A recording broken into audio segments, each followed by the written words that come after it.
How much time? 30? 30 seconds? I'm on right now. I don't believe you.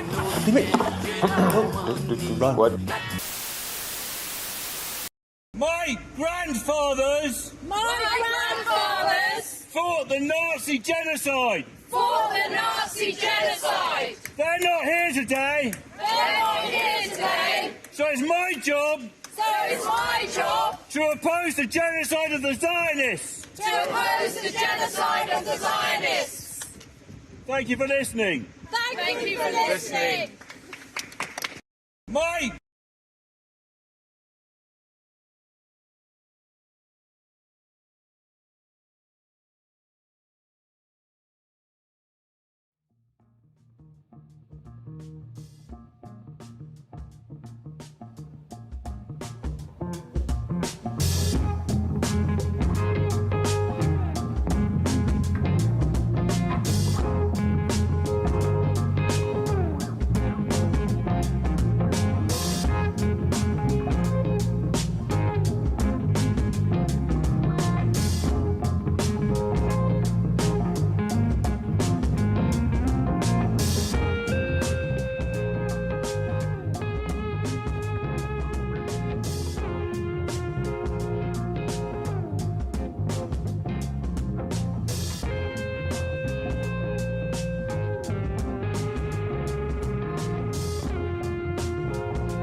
We're brewing, people.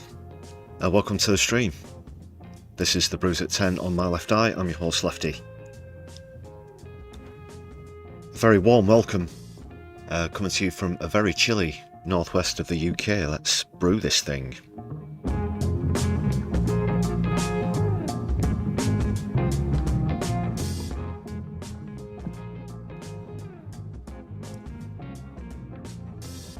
Looks like Davinia's first in the chats.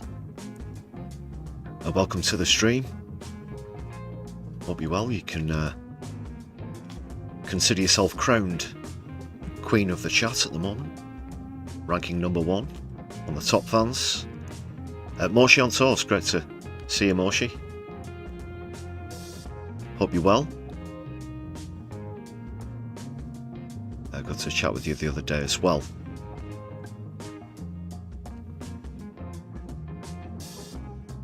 Floor Snake's with us. Good to see the room filling up. Do hit thumbs up as you join us on stream, people.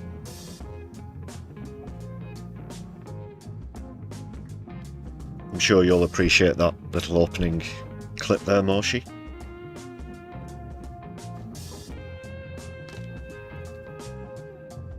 You might have noticed I didn't do the full Brews at 10 intro. Quite a rammed stream, so I wanted to get straight into things. You get the music on the outro, don't worry. And I'm sure you'll be sticking around till the end, so get comfortable, people. It's Wednesday. Wet Your Whistle Wednesday, so it's PM's Brews,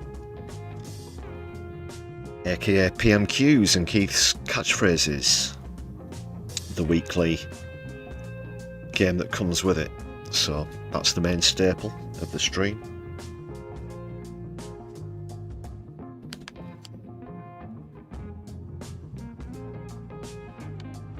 Some other topics to get into on UK politics as well, which will include some polling,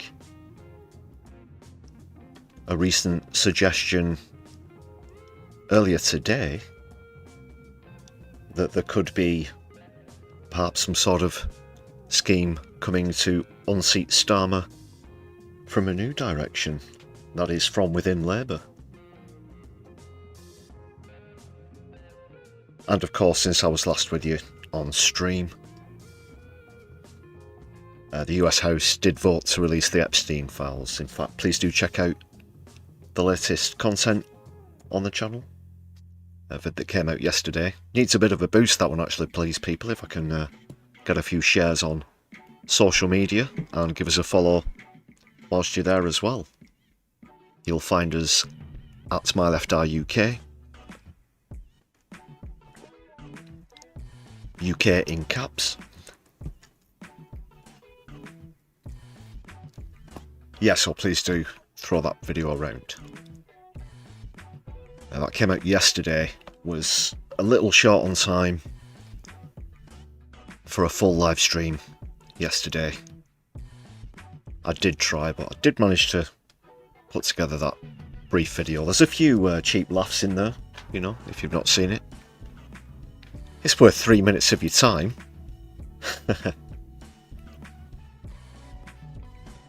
Graham Turner joining us this evening. Solidarity to you. How are you brewing this evening?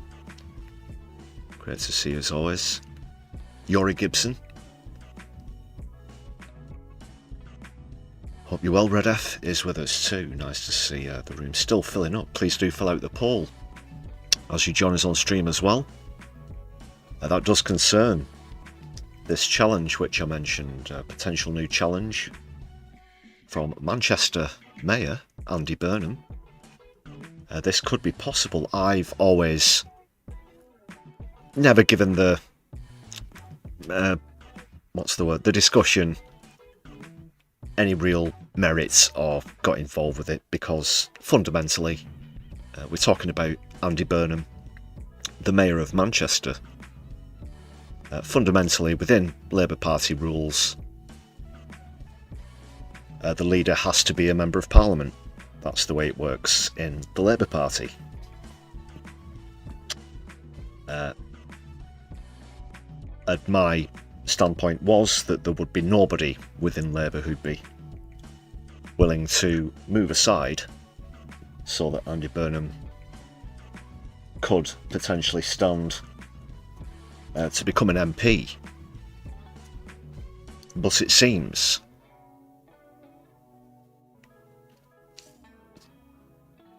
there is perhaps one, Clive Lewis, who now has suggested that he'd be happy to do so. We'll talk a bit more about that later on anyway, but please, if you've heard about this story. So, just for context, when you're voting, this would be obviously under the pretext that Clive Lewis does stand down from his seat to create the opportunity for Andy Burnham to stand as an MP and thus challenge Keir Starmer. Hope we're all clear on that, because I'm certainly not explaining it again.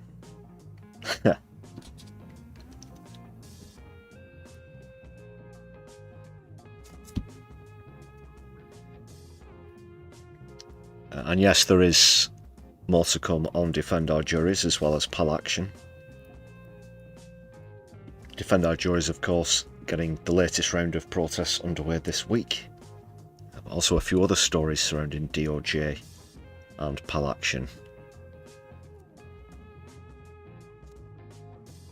As well as, obviously, as the latest from Gaza. And we'll see what else we might get distracted with.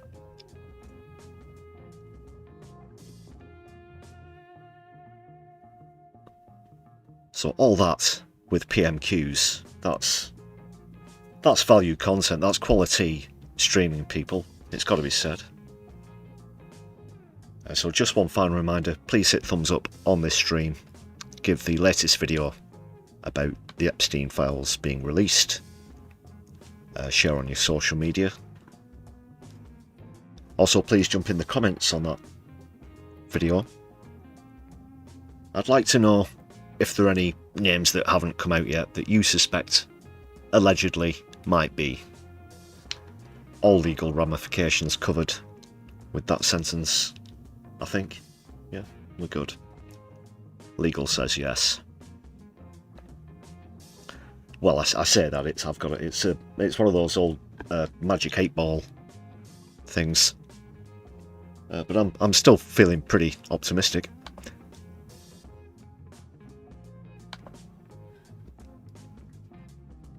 Time for a shout out to all of the members on the channel as well. Thank you very much for your support. In fact, I believe I need to update that total.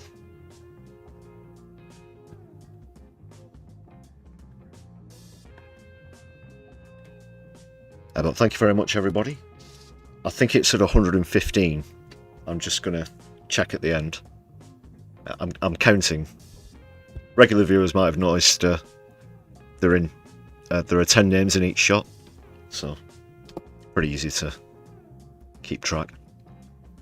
But before I get sidetracked, it's just 99p if you want to join this list of people. There's a few perks for you to enjoy. If you want to check the hit the join button, I should say, check them out. There's other ways that you can support the channel as well. Super chats are open if you're watching live. Super thanks are open if you're watching back later on. There's also a Buy Me a Coffee page, so do check out the description for that. The link for that in the description of the stream.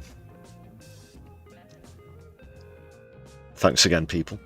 Always appreciate your support.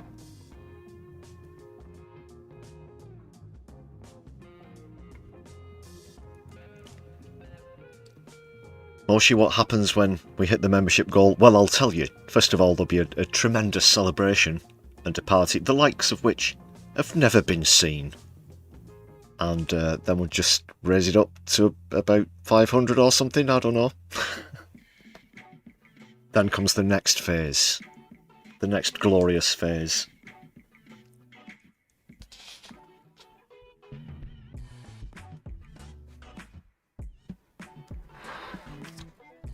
That's one thing. It could inadvertently trigger a revolution. I'm not sure if I'd have too many objections to that. Early days on the poll, but so far most of you slightly leaning towards an I. That's A-Y-E, not E-Y-E. I. Say you aye or say you nay? What say they? So very close at the moment. In fact, it has just gone to 50-50.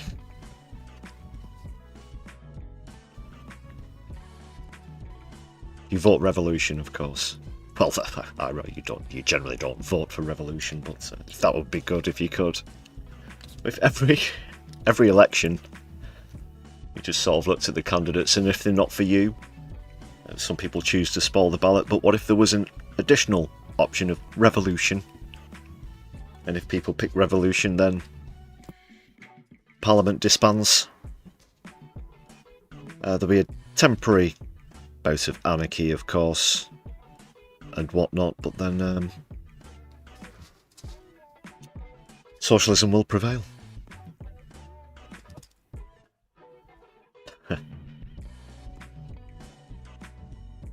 Aaron Gray, nice to see you.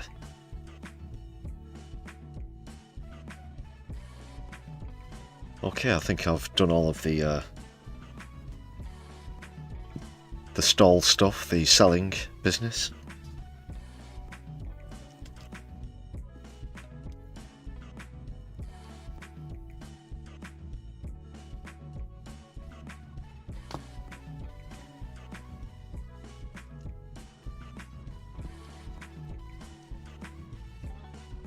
Tim Davis, the London Cheesehead, just jumping in the chat as well. Nice to see you.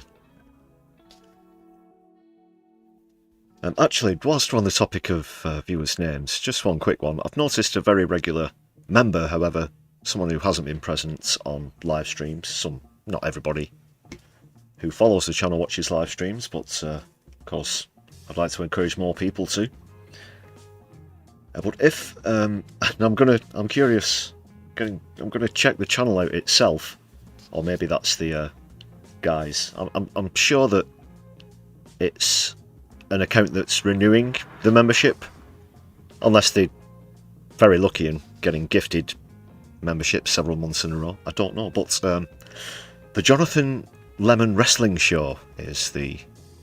If the Jonathon Lemon Wrestling Show is watching the stream, perhaps back later on, or live, but you choose not to chat, that's perfectly fine. But if you're willing to get in touch, I'm slightly curious about the name, so shout out to Jonathon Lemon Wrestling Show and Tim Davis, the London Cheesehead. I like that one as well. Very good. Anyone but Keir or Wes, yeah. Well, we'll be seeing plenty of Keir, and I dare say 1 or 2 cutaway shots to a nodding Wes Streeting whenever the NHS or any health topic comes up. Not to say that PMQs isn't predictable, but I've literally created a game around how repetitive their vocabulary is. Okay, people, we'll get onto that in a moment, but as we usually do, we'll be kicking off with a comedy clip. I've not actually seen this one all the way through, but it is somebody who I've actually seen live. I'm sure you're familiar with them. Was it last year? No, within the last 18 months, I saw them live here in Manchester. Jonathon Pie. I'm sure you've all heard the name, and this is latest from today concerning the release of the Epstein files. So enjoy this nice serving of pie. With the BBC facing an existential crisis, with Donald Trump still threatening to sue the BBC for $1 billion. Sorry, 5. Do insist you go and subscribe if you're not familiar with Jonathon Pie, should just say immediately. With the BBC facing an existential crisis, with Donald Trump still threatening to sue the BBC for $1 billion. Sorry, 5 billion. Between $1 and $5 billion. I want $6 trillion and Claudia Winkleman's hair. That's more intimidation than litigation. I guess he expects the BBC to fold like a piece of used bog roll, like CNN, CBS and ABC did. But the BBC won't settle, because it's our money. They can't, so they might go all the way. The BBC might very well win, but there'll be no BBC left by the time it does. The BBC definitely were right to give the fat, adjudicated rapist fuck-in-chief an apology, because that Panorama edit, it wasn't just dishonest, it was demented. An example of indefensibly hack journalism, and so unnecessary, because the lie they told was so close to the truth. The President of the United States told the American public on multiple occasions that the legitimacy of the US election could not be trusted, and a I'll just remind people, so Jonathon Pie is a character played by Tom Walker. I've actually met Tom, very nice guy. So just like Alan Partridge is a character, Jonathon Pie is a character. He does come across as a bit Lib Dem, the same way that Alan Partridge is neoliberal, but do bear that in mind, people. That's a very interesting freeze frame, so we'll get right back into it. Riot ensued, understandably. Jesus, if I genuinely believed an election was stolen in the UK, I hope we'd storm Parliament. But, in a more British, maybe a sit-in, or an online petition. But even if you think the BBC is a left-wing, woke, socialist, paedophile ring, or a right-wing, Tory-infiltrated genocide apologist paedophile ring, fine, I respect your opinion, I truly do, but you have to look at the people with money and clout who are now laser-focused on ending the BBC once and for all, and ask yourself why. Because of a lazy-ass 10-second edit in an hour-long programme? I think not. Liz Truss, Suella Braverman, Boris Johnson, people who know a thing or two about losing the trust of the great British public, who want the licence fee payer to line Donald Trump's pockets. The Telegraph, the Mail, Rees-Mogg and Lee Anderson, both on the payroll at GB News. Just a coincidence, I imagine. And of course, Nigel Farage, promising to essentially abolish the BBC as we know it if he wins the next election, which now seems all but inevitable. At least he's being open about it, I guess. But why now? Because now he has the backing of Donald Trump, a man who has destroyed public service broadcast in the US, and Elon Musk, the guy who pays Tommy Robinson's legal fees. Elon Musk's Twitter AI system Grok now saying, and I quote, defunding the BBC would end the mandatory subsidy for biased content, letting viewers choose truly impartial sources like GB News. I'm not fucking joking.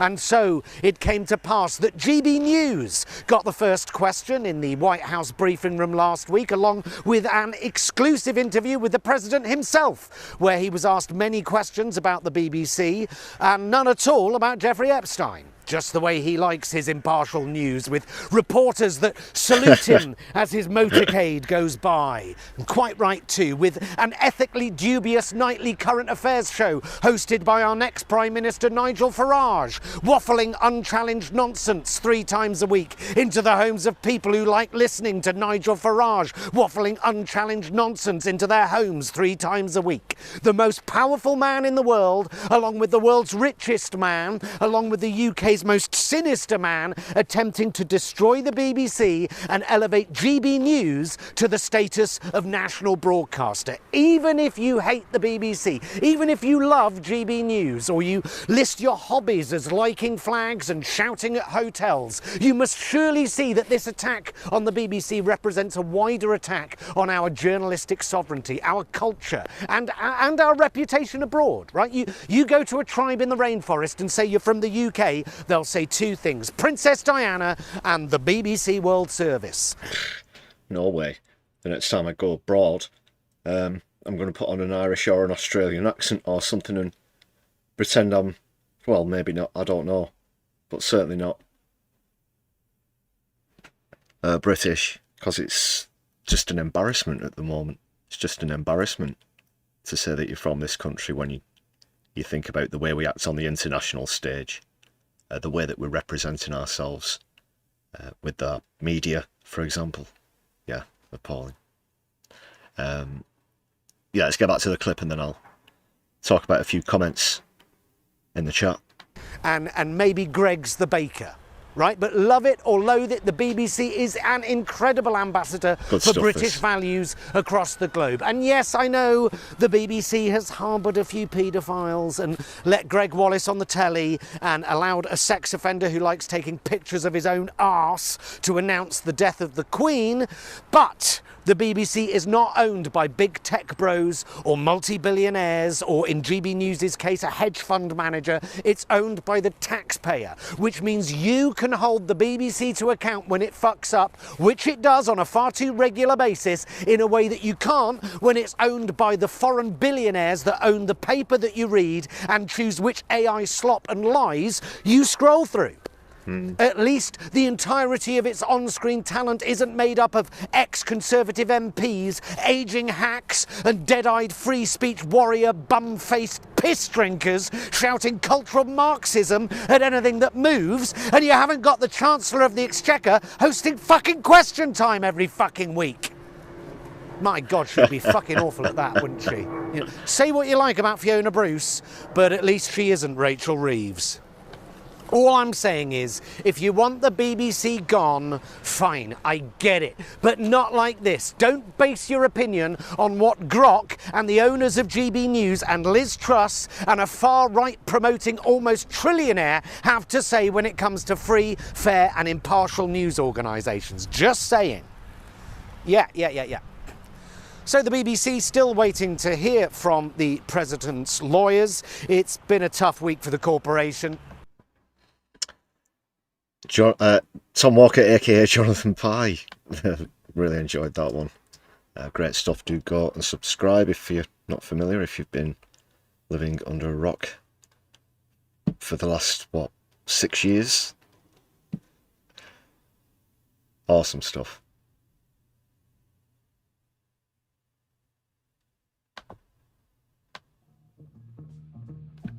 Just going to quickly respond to a few things that have been posted in the chats.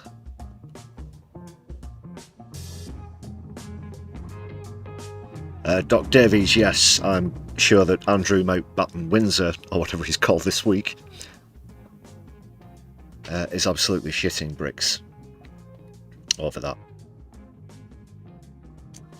What I said in the last video, I think the worst is yet to come for for him, Mandy, a whole bunch of others. Like I said, if you've heard any rumours about celebrity names, let us know in the comments on that latest video on the channel.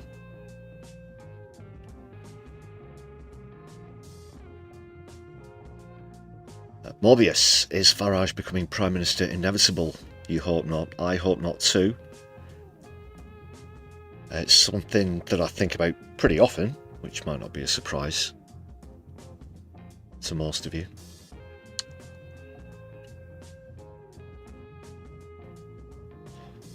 I guess I can summarise how I feel about it. There's two sides to it really. Obviously the polls heavily indicate that that will happen, but they can be stopped. That said, the recent voting record of the British public isn't too admirable on both elections and referendums, as far as I'm concerned. In fact, it's hard to think of any election where it's actually been a result to celebrate. But where the next election's concerned, you have that on one side. You have our voting record history. On one side, this is the country that fell for Johnson's pish over Jeremy Corbyn. Labour came very close in 2017. Whilst that wasn't a victory, it was certainly something to feel positive about at the time. I think I do recall. But then you look at countries like France, who at the sort of last moment voted to stop the far right as they did against Le Pen. And I would like to think that that could happen in this country, but obviously France on the whole seemed to take a lot less crap than we do. There were mass riots, mass protests I should say. I shouldn't say riots, but there were mass protests over the proposal to increase retirement age by 1 year in the not too distant past, for example. And here we are, you know, we really do, well, not me speaking personally, but on the whole as a nation, take far much more crap than a lot of other countries would. So it depends how optimistic you feel. I think, obviously, the ongoing rise of the Green Party has to be taken into account. Still waiting for your party to gain traction, so we'll see what happens with that. But I certainly hope it's not inevitable. And if you're just talking literally, then obviously it isn't. Nothing is set, nothing is certain.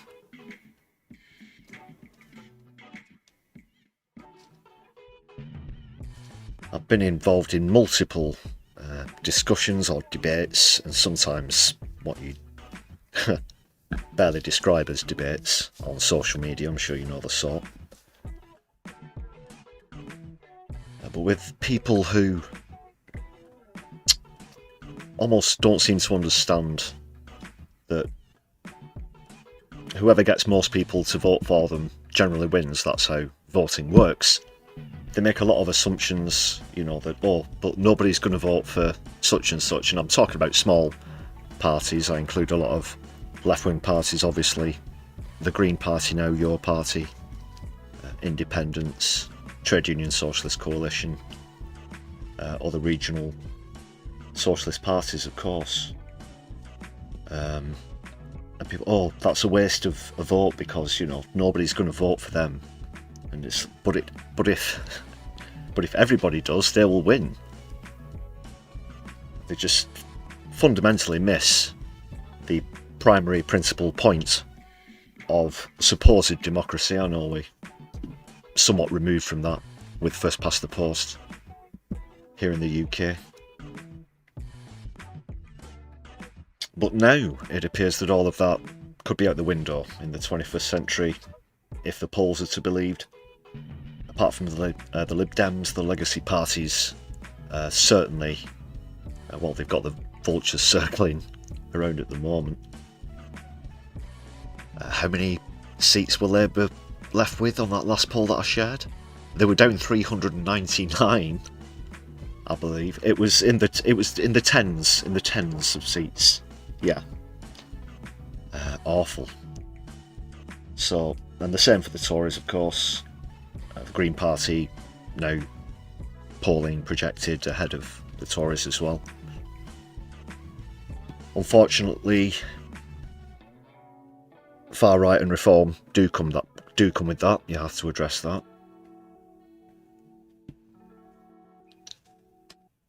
And you can also point out that a large proportion of reform is made up of former Tories. That goes without saying.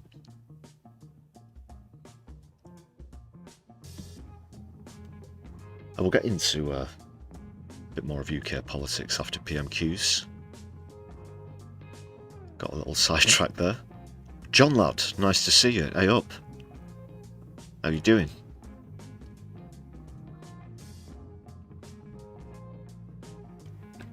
Let's get going with PMQs and Keith's catchphrases then, people.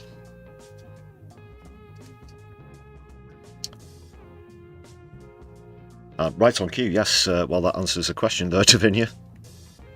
We will start in just a moment. Sorry, I can't get my words out. I assure you, I'm drinking tea. Straight, normal tea.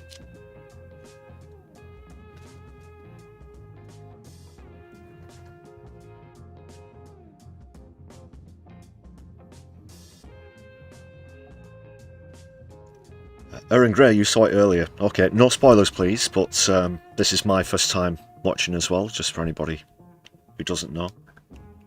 There's a game to play along with, that's the feature. Yeah, so do stick around. Plus we'll try and rip the shit out of whoever we can, I guess.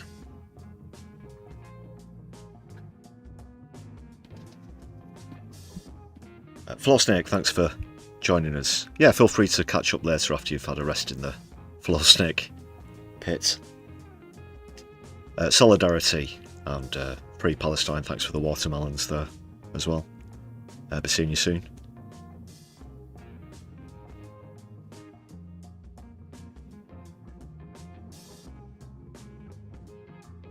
John lad, oh, don't get me started on first past the post. We really would need a tangent alert for that one.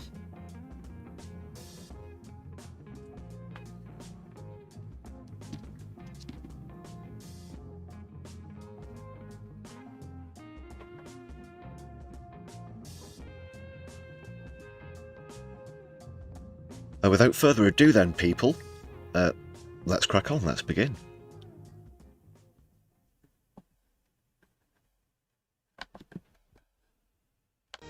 Oh no! We now come to Prime Minister's questions. Thank you, Mr. Speaker. Deliver. Black hole. Plan for change. Deliver. Black hole. Plan for change. Deliver. Black hole. Plan for change. Deliver. Black hole. Plan for change. Thank you, Mr. Speaker.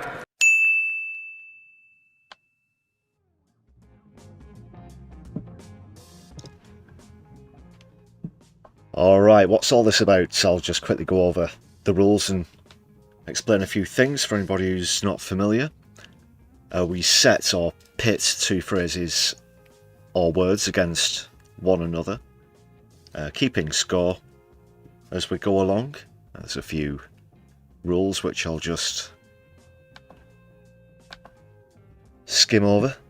Contending phrases or words have to be spoken by Keir Starmer, nobody else. So we're only keeping count of those. It's winner stays on, unless someone goes on such a streak that they defeat all of the other opponents. Also, both will be replaced if there is a draw. There are 8 contenders at the moment. We might be extending the league to 10. Just for anybody who doesn't know that.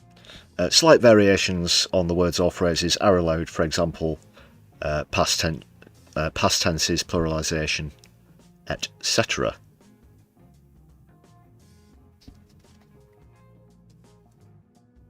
So within the game, it's 1 point for every mention, but there is an ongoing league, which we'll take a look at in a moment, and that is 3 points for a win, 1 point for a draw, and nothing for a loss. The season will last until summer break next year, or the resignation of the current Prime Minister, Keith Rodney Starmer. I've hedged your bets on which one of those will come first. Everybody familiar? And they have to win by a margin. No, let's not go making up rules on the spot now. It's fairly straightforward. So there we go. There we go. These are the current standings. At the top, this will be the third appearance this evening, having played 2 and won 2 for Postman Twat, who appears every time the word deliver gets mentioned. So that's 2 wins. Oh no. That's not... Ignore the 2 losses there. That's not been edited properly, has it? Who's just... Philip. Right. Staff meeting at 12:05. Okay. So 6 points for Postman Twat with deliver. 1 win and 1 loss for Budget, which is in second. Was Budget... Did Budget play last week? But anyway, Budget has already played against Deliver, and they were defeated. No, it was Deal last week, actually, who's in third. 1 appearance, 1 loss. And the bottom of the table, some have still yet to play, but I'll reveal which new contenders coming up in just a moment. So yet to play are Black Hole, Plan and Security. At the bottom of the league is currently Inheritance, who was in the opening game of the season and lost 1-0.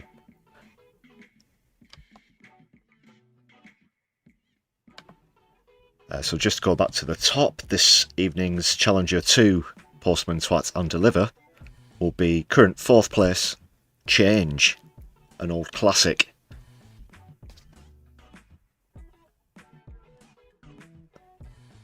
So making their debut in the league format.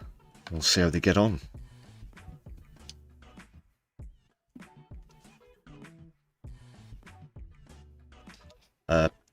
Also, I'm pretty sure Budget will come up a few times as we get closer to the actual budget.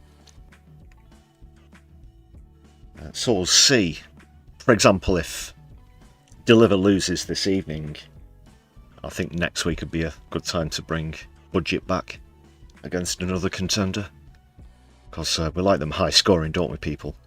Always try and work it around the current topics to make it a bit more fair and a bit more exciting. Major bookmakers are currently setting up books on this now. No, I'm only joking. So yeah, next week there'll be a lot said about the budget as Reeves gives us the latest wallet shafting or purse or however you choose to store your currency.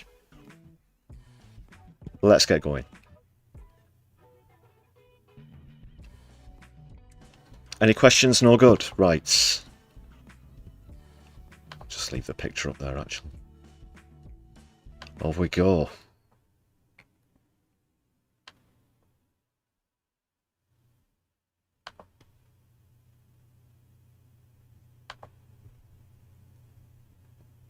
So there you see, keep score on the left hand side. Just wait for the Speaker of the House to appear, he's going to set us off. I use the term speaker very broadly. Before I come to Prime Minister's questions, may I extend a warm welcome to the President of the National Council of Slovak Republic and his delegation, who are with us in the gallery today. And may I also welcome the new Chief Minister of St Helena. We now come to questions to Prime Minister Kit Malthouse. Number one. Prime Minister. Mr. Speaker, let me start by congratulating Scott. So it was. There seems to be this running series now. Was it Portugal last week or Canada? Can't remember what it was, but what did he say? Slovakia this time. And St Helena. Isn't that where Napoleon died? St Helena. Get on with it, Keith. Scotland on their magnificent victory last night, qualifying for the World Cup. Yes, well done, for the Scotland. first time since Well done, Scotland. Well done, Wales as well for getting through to the playoffs. Who knows? We could have a Home Nations trio all through. 1998. I didn't realise you were all Scottish MPs, Prime Minister. Mr. Speaker, they qualified with fantastic goals, including a cracker from former Arsenal player Kieran Tierney. Did he? He just interrupted. He's just interrupting, literally, to say any shit joke that comes into his head now. And you know, I might be one to talk, but there you go. For fuck's sake! Always a great Just fan, stop Hoyle. Favourite with the fans. Mr. Speaker, my thoughts are with the communities across the country affected by severe flooding, particularly in Monmouthshire. I've been liaising with the First Minister of Wales and want to thank all our emergency services for their response. Nothing to say about climate change, Keith? Nothing to say about this amplifying extreme weather events? No? Okay. Yeah, Canada 0, Portugal 1. Wales 7. Where was it? Was it Montenegro? 1. Macedonia. North Macedonia. Apologies. Of course. Alexander the Great and all that. Mr. Speaker, my thoughts are also with the family and loved one of Royal Fleet Auxiliary member James Elliott, who has sadly been lost. I know the contribution that personnel of the Royal Fleet Auxiliary make and the risks that they take in the line of duty. My thoughts, and I'm sure the thoughts of the whole House, are with those who knew him at this tragic and difficult time for them. Funny is they go, and it's almost like really, really, really bad amateur dramatic sort of spontaneous improvisation workshop or something like that, and they've gone through the jokey bit, and yeah, now do sad, now do sombre, and then now do strong and stable. And it's really bizarre. There's no consistent tone apart from with Keir Starmer and Rachel Reeves' voices, of course.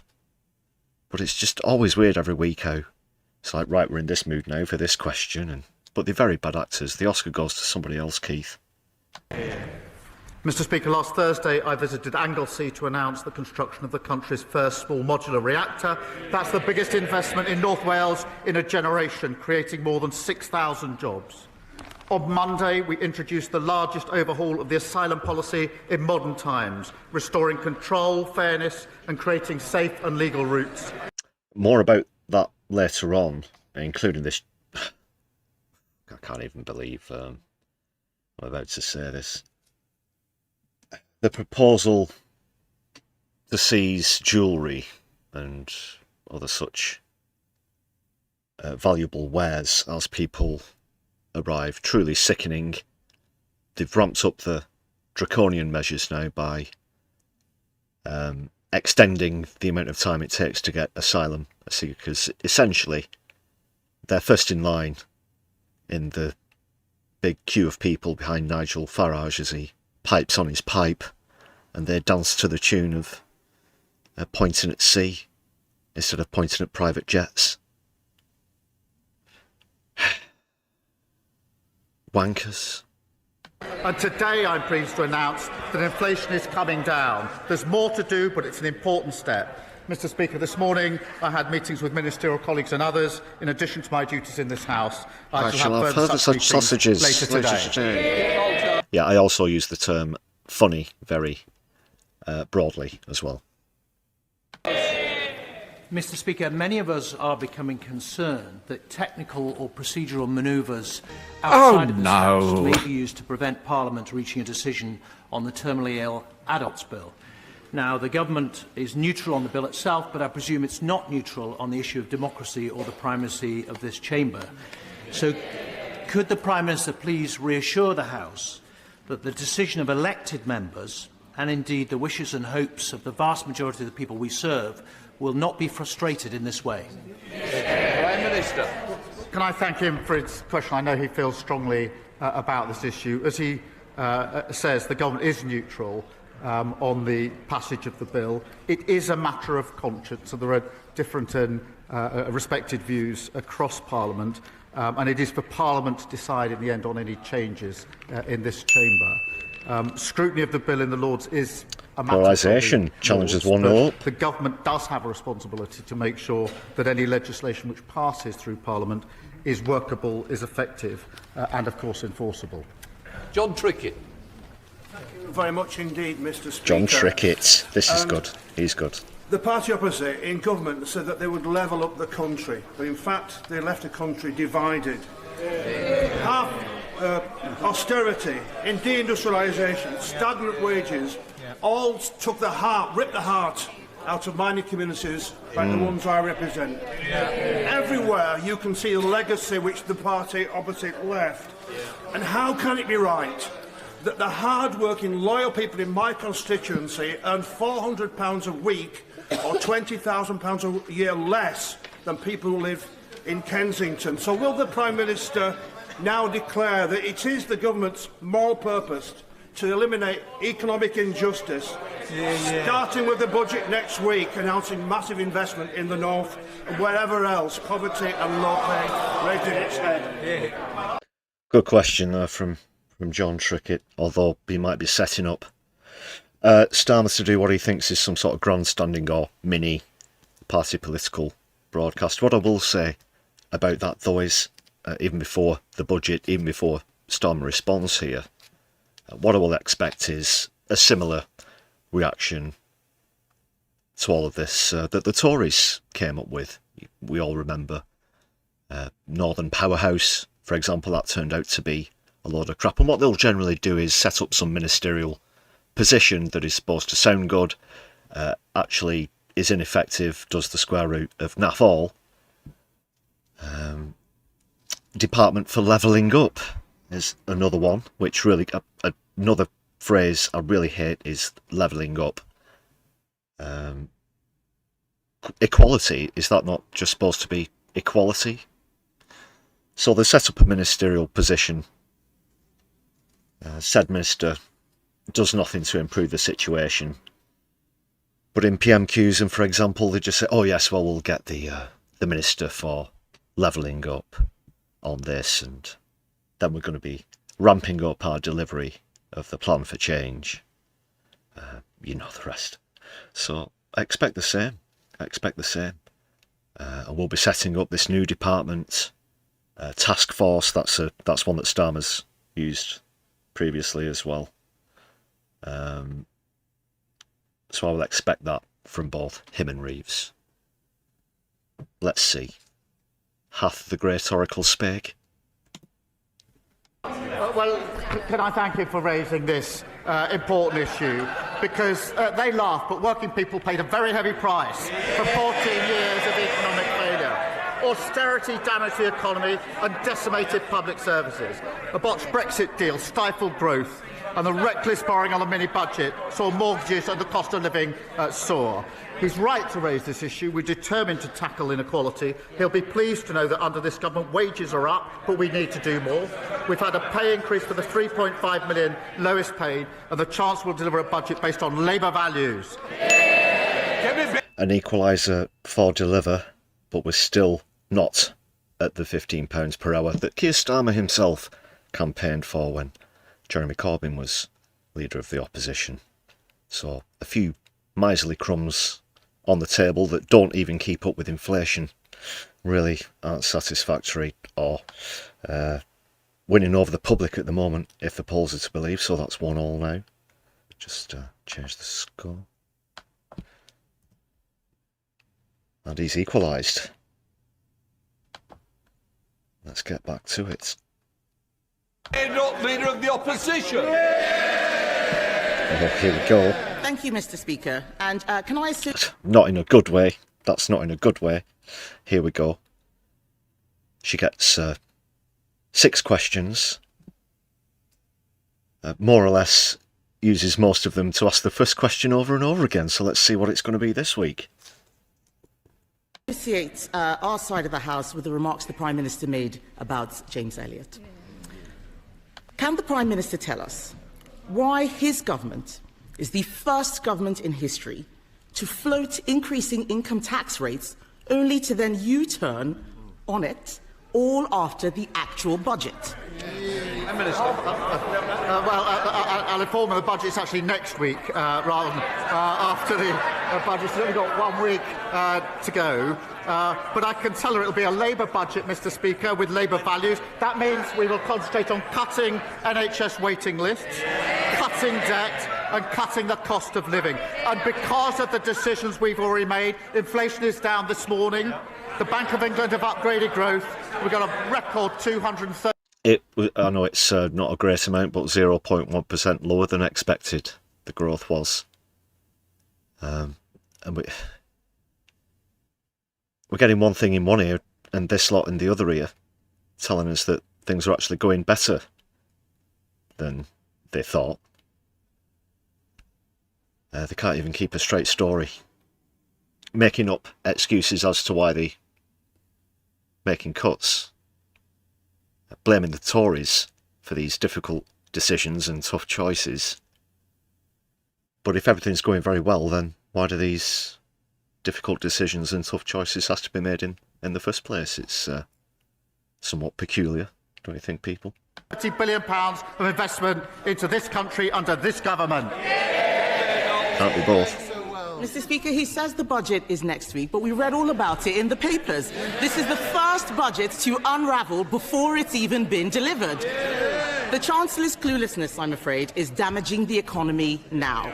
The Prime Minister... If budget was a contender this week, you see what I'm saying, people? Close we get to it. Today that he won't break another promise by freezing income tax thresholds. Mr. Speaker, the budget is 1 week today and we will lay out our plans.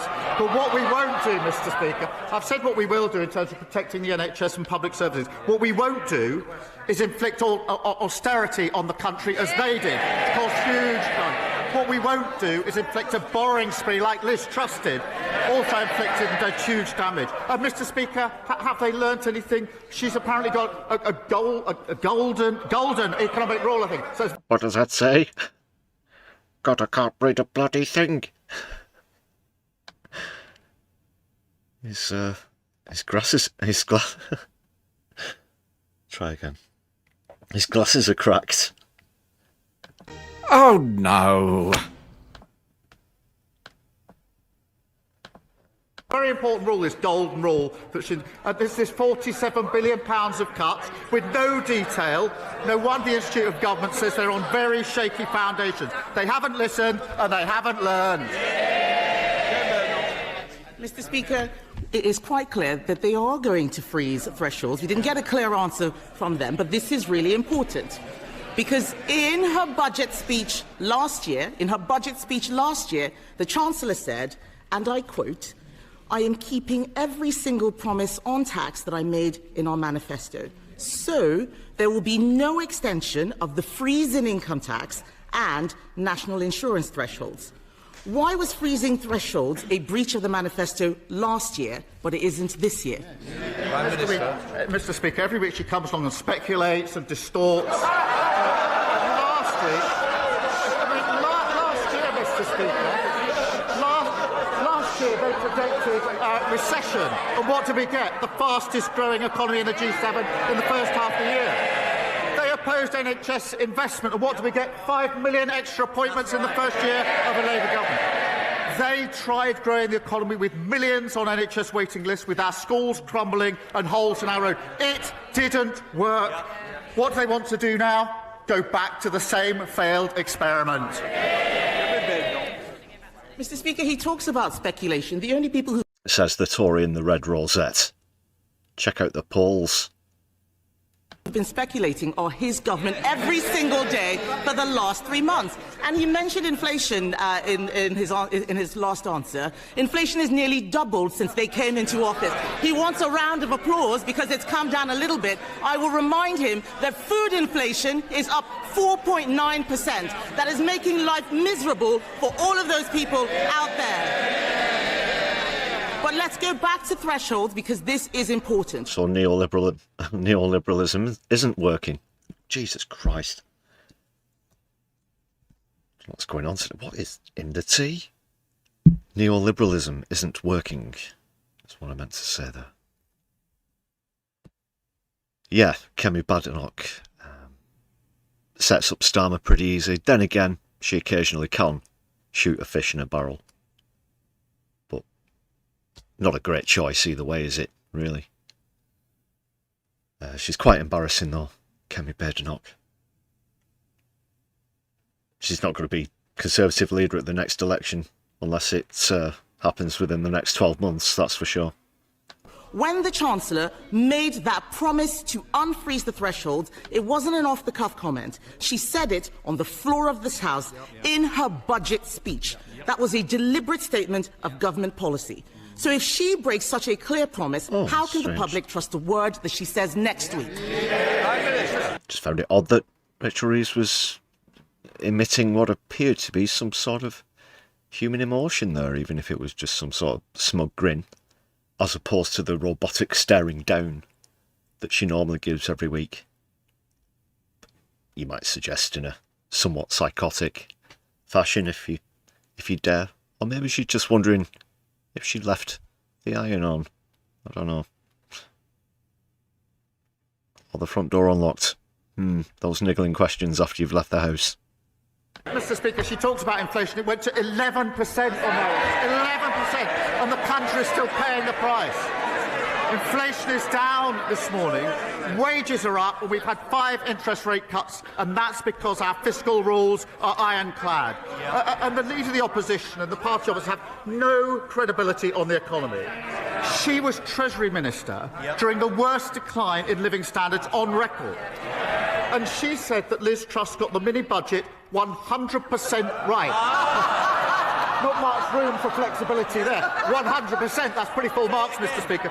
She might want to tell us if that's still her position, 100% right for Liz Truss. Mr. Speaker, I was Treasury Minister at the height of the pandemic. We cleaned up... They don't again. I pointed this out last week. So little respect Lindsay Hoyle even gets from the members. They stand up and start speaking even before they've been announced, which is the procedure. They're halfway through the first sentence, and then you just hear in the background, Kemi Badenoch, hang about, you're supposed to wait until... God. That mess. Maybe he could clean up some of his own mess. And I'm going to repeat what the Chancellor said, because it's quite clear that the whole front bench has forgotten. Dominion. She said, I have come to the conclusion that extending the threshold freeze would hurt working people. She repeats herself so much. It's at least question 3, that's for sure. It would take more money out of their pay slips, and yet that's what they're planning to do next week. And all of this speculation is having real-world consequences. Need a tiebreaker Just here. this Come morning, on, Keith. the UK chair of ExxonMobil said, and I quote, "The government needs to understand that the whole industrial base of the UK is at risk unless they wake up and realise the damage their economic policies are doing." Oh, fuck ExxonMobil. Jesus Christ. Yeah. Don't get me started. Oh, no. Oh, God, if we actually save the planet, will some billionaires not be able to leech off of fossil fuels and private profit for climate collapse? Oh, no. Get the big tissues and the small violins out, people. if the economy has become that intertwined with such things, a finite thing on a finite planet, then that's just outright irresponsible. But hey ho, that's capitalism, people. Mr. Speaker, can the Prime Minister tell us, is the loss of UK industry the price the country has to pay for having a clueless Chancellor? Mr. Speaker, let me just say about ExxonMobil, it is a difficult time for the workforce there, and we must focus on supporting them. More bill, not mobile. We've been meeting the company for over 6 months and explored every possible reasonable avenue. They've been facing losses for the last 5 years. It's best to do the detail before you chunter. And they're currently losing £1 million a week. But she talks about policy and approach on. Well, do not thrift and save with the billions that they've made, or like a million, 1 million for an oil company, as if that's a massive thing. Ridiculous. Energy policy, she follows reform. On the European Convention, she follows the man who wants her job. And when her... It's like, sorry, we've only got literally thousands of millions of pounds left. Shadow Minister said we should deport people lawfully here to achieve cultural coherence. She pretended that it didn't happen. I could go on. She was the Trade Secretary that didn't sign any trade deals. Cheerleader for the mini-budget, cheerleader for open borders, and when they were crashing the economy, botching Brexit and running down the NHS, she was right at the centre. She hasn't got an ounce of credibility. Mr. Speaker, on energy policy, what we are doing is listening to industry. What happened, I had a round table... Mr. Slinger, please. We don't want to have to sling you out. Oh, Speaker, no. Just this morning, we heard from the chair of one of our largest energy companies. Last week, I had a roundtable with energy companies, and what they had to say about this Prime Minister and his energy secretary is unprintable. They are absolutely furious. Our oil and gas industry is dying, and he's standing there saying he had meetings. People out there are struggling, Mr. Speaker. The budget chaos is causing real anxiety. People aren't buying houses, businesses aren't hiring. Because they can't afford them, because of deregulation and everything, and you let the housing be, like, housing's treated as a commodity, not as a human right, and then through deregulation, the markets run away, as do. What's the word I'm looking for? Estate agents and all those kind of people. And again, that began with in the Thatcher era. People just can't afford houses anymore. You used to have one working person in a family, your standard nuclear family, typical 2.4 children, whatever. A couple of holidays a year. They could afford a vehicle. Although I do encourage public transport, but I'm just making the economic argument here. Get real, Kemi.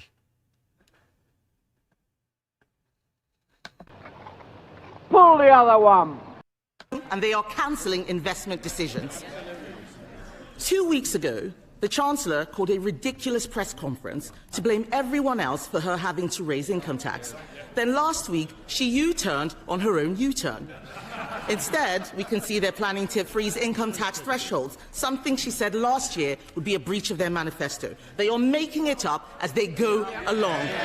Doesn't the country deserve better than government by guesswork? Mr. Speaker, either we renew our country with Labour or we go back to austerity 2.0 with reform of the Tories. You've already been in government for almost a year and a half, Keith. Keep up. They left waiting lists at record highs. Almost 1 million more children in poverty, and they wrecked our public services. She comes here to talk down the country. We're turning the page. More NHS appointments, free breakfast clubs, free childcare, more homes and better public services. That's what we're fighting for. A Britain built for all. Lord Houghton. generic boardroom talk. Mr. Speaker, standing in the heart of Weymouth, the Rectory is an iconic building. Formerly a theatre, once a bustling cinema, and then a popular pub as well. And yet, for more than a decade, this building has stood empty. We want to turn this building into a thriving centre for arts and culture, hosting exhibitions and celebrating everything that makes Weymouth unique. So will the Prime Minister work with me and all the key players on the ground to revitalise the Rectory and reopen this fantastic building for our town? Prime Minister. Well, my honourable friend is a brilliant champion for South Dorset, and he's right to champion revitalising our high streets. The Minister for Heritage would be delighted to discuss how we can get this iconic building reopened as he wants. I'm pleased that Weymouth secured £20 million in Pride in Place funding, giving his community the power and resources to make a real difference to people's lives. Sir David, Leader of the Liberal Democrats. Thank you, Mr. Speaker. Can I associate myself with the Prime Minister's opening remarks? And can I also join with him in congratulating Scotland on their amazing win against Denmark and wish them well in the World Cup? And can I also say I hope Wales soon qualifies to join England and Scotland? But, Mr. Speaker, every year there are more than 300 suicides related to problem gambling. It affects hundreds of thousands of families, tearing them apart. Meanwhile, online gambling firms are taking in record revenues of over £7 billion a year. Now, ITV News are reporting that one of them, Sky Bet, is moving its headquarters to Malta so it can save tens of millions of pounds in corporation tax. Does the Prime Minister agree with me that it's time that we tax them on their UK profits so these online gambling firms don't escape wherever they are registered for tax? Prime Minister. But can I join him on wishing Wales well and Northern Ireland? I'd like to see all four nations in the finals. Yeah, I might have a few quid on it. But look, sorry, it's a joke. Pretty dark joke there. But no, they should be taxed and regulated properly. And as much should be done to identify this kind of behaviour and stop it. I know that there are schemes at the moment where people can choose to sort of ban themselves from bookmakers, licensed betting offices. Self-exclusion, I think, is the actual term for it. But more needs to be done, and where money's concerned, yeah, a lot of this offshore business goes on as usual. That certainly needs to be clamped down on. Tax the rich. There's so much money out there in the Caymans and you know where. Just address the elephant in the room, please, Starmer. he raises the really important issue of suicide, and it's Men's Health Day, and it is really important. And I think the whole House would want to work together on anything that can prevent suicide. I think if all of us think about individuals we may know who lost their lives through suicide, it's something that touches almost every one of us and all of our families as well. We will, of course, look at the link between suicide and gambling and take whatever measures we can to reduce suicide. It's a very important issue. Sir David. For his reply, we look forward to the government coming forward with action on that. On another domestic matter, Mr. Speaker, next to the River Cherwell in Oxfordshire, a field is now covered in an enormous mound of rubbish, 150 metres long and up to 12 metres high. The water is now lapping against the waste and carrying it into the river. Yeah. It's just one of many sites, Mr. Speaker, where organised criminal gangs are illegally dumping their waste onto our countryside and getting away with it. This is a shocking... So you're jumping on the... Is this the jumping on the Stop the Gangs bandwagon? Sir Ed Davey, is it? Environmental emergency. So will he... Is this dressed up as concern for the environment, but it's actually a... Is this a pointing out from the coast thing? When we're talking about criminal gangs, are we talking about domestic gangs? I hope he's not jumping on this bandwagon of anti-migration rhetoric. Instruct the Environment Agency to clean it up now. Firstly, these are utterly appalling scenes. Utterly appalling. A criminal investigation, as he knows, is underway, and specialist officers are tracking down those responsible. The Environmental Agency, in answer to his question, will use all available powers to make sure that the perpetrators cover the cost of the clean-up, which must now follow. We have boosted the Environment Agency's budget for tackling waste crime by 50%, given councils new powers to seize and crush fly tippers' vehicles, and lawbreakers can now face up to 5 years in jail. Dominic. Thank you, Mr. Speaker. Immigration. The thing is, if he means prisons, not jail, jails like at a police station. Anyway, that's the way I see it. But there's such a backlog of cases, and believe me, I know from someone who's been part of the backlog. Yeah, that's highly unlikely. That's highly unlikely because we're talking again about the influence of wealth and power, and they can afford the kinds of lawyers that you and I can't. Is the number one. I do want to see polluters go to prison over this, just the way things are set up at the moment. Can't be too optimistic about it, but that is what should be happening. Issue on doorsteps of Bristol North East. Most people will ask me about it. They want a firm, but also a fair approach, but have been let down over many years. Controlling our borders and knowing who comes is essential, not least to integration. Mr. Speaker, what can the Prime Minister say to my constituents in Bristol North East that will give them assurance that the reforms that the Prime Minister and the Home Secretary are proposing, which I support, will be firm, but will also be fair? Prime Minister. Well, first of all, most or all of Bristol is projected to be going to the Green Party. And you notice the questions earlier on, it was Wales where they took a beating. They were in third.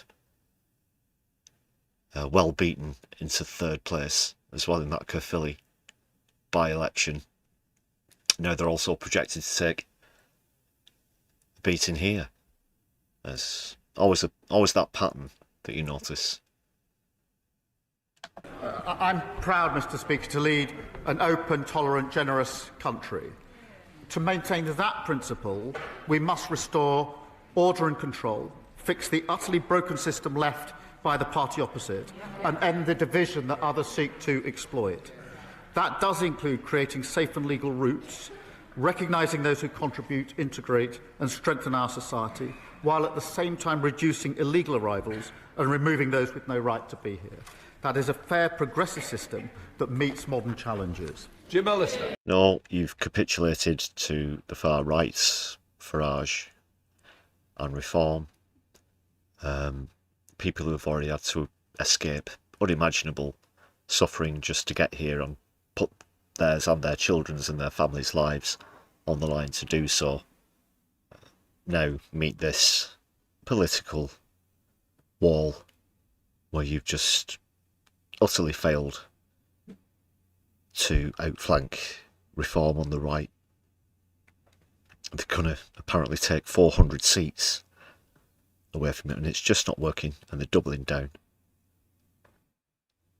They think that this will save them from, I dare say, another battering in the polls after the budget comes out. But it just won't do, and it's a very sad state of affairs that the Labour Party has stooped to such laws, although we all know it's Labour in name only, I should say. Labour in name only. Very sad. Mr. Speaker, the governments of France, Germany and the United States have all extracted from Libya compensation for their citizens who were affected by Gaddafi-led terrorism across the world. Why, Prime Minister, is the British government continuing to fail United Kingdom citizens.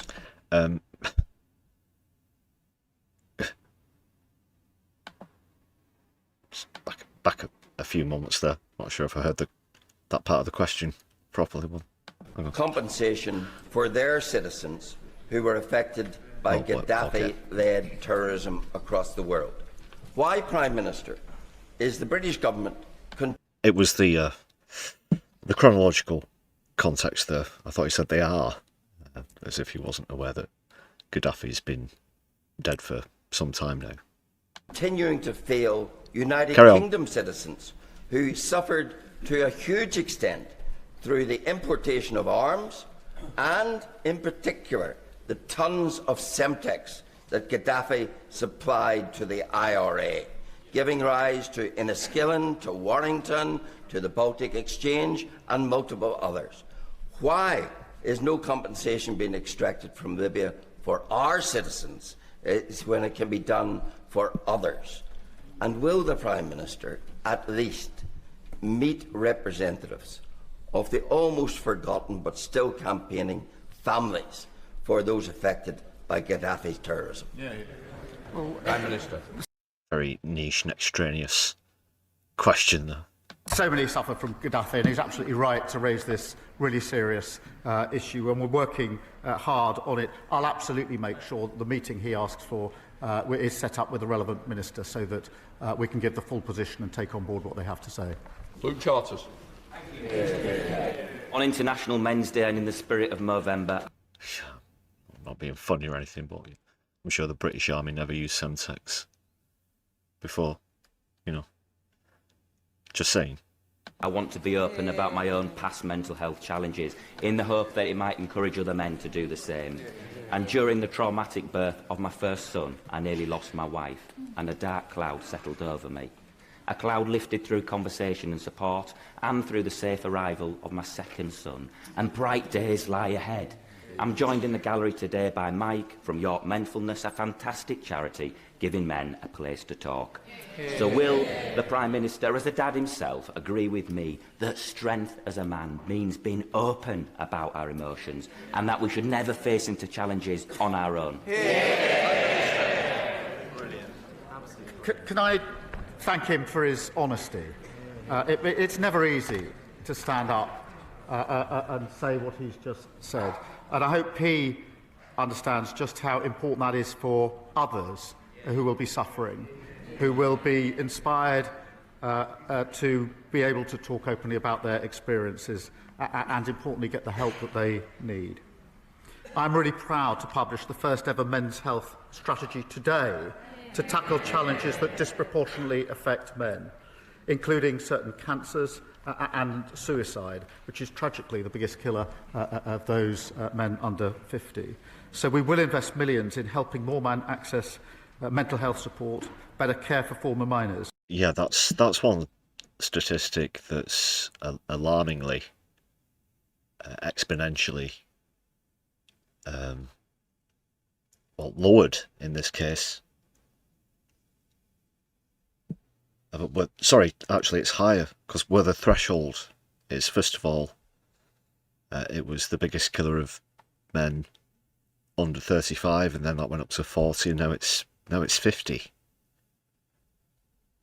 And rolling out at-home blood tests to tackle prostate cancer. But I do thank him for speaking out. I think it's so important, it's so brave. It's been done across the House. This isn't a party political issue, but it's always very powerful when it's done, and it's a model for all of us.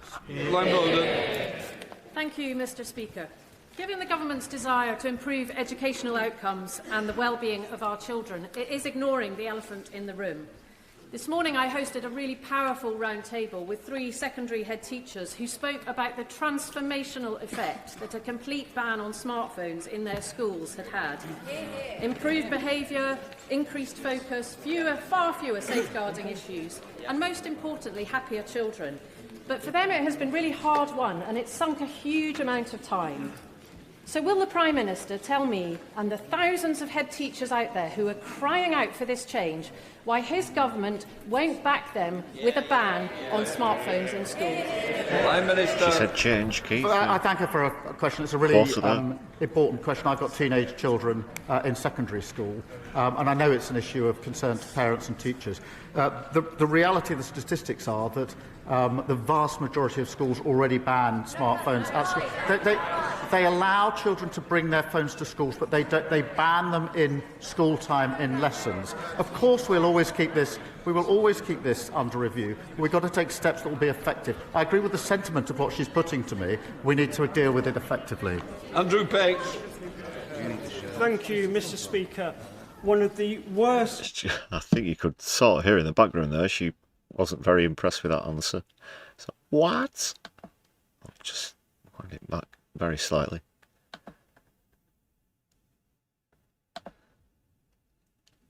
Doesn't seem impressed with how he brushed that off. Steps that will be effective. I agree with the sentiment of what she's putting to me. We need to deal with it effectively. Andrew Pegg. Thank you, Mr. Speaker. One of the worst legacies of the last Conservative government was the collapse in apprenticeships for young people in places such as Peterborough, shutting a generation out of opportunity.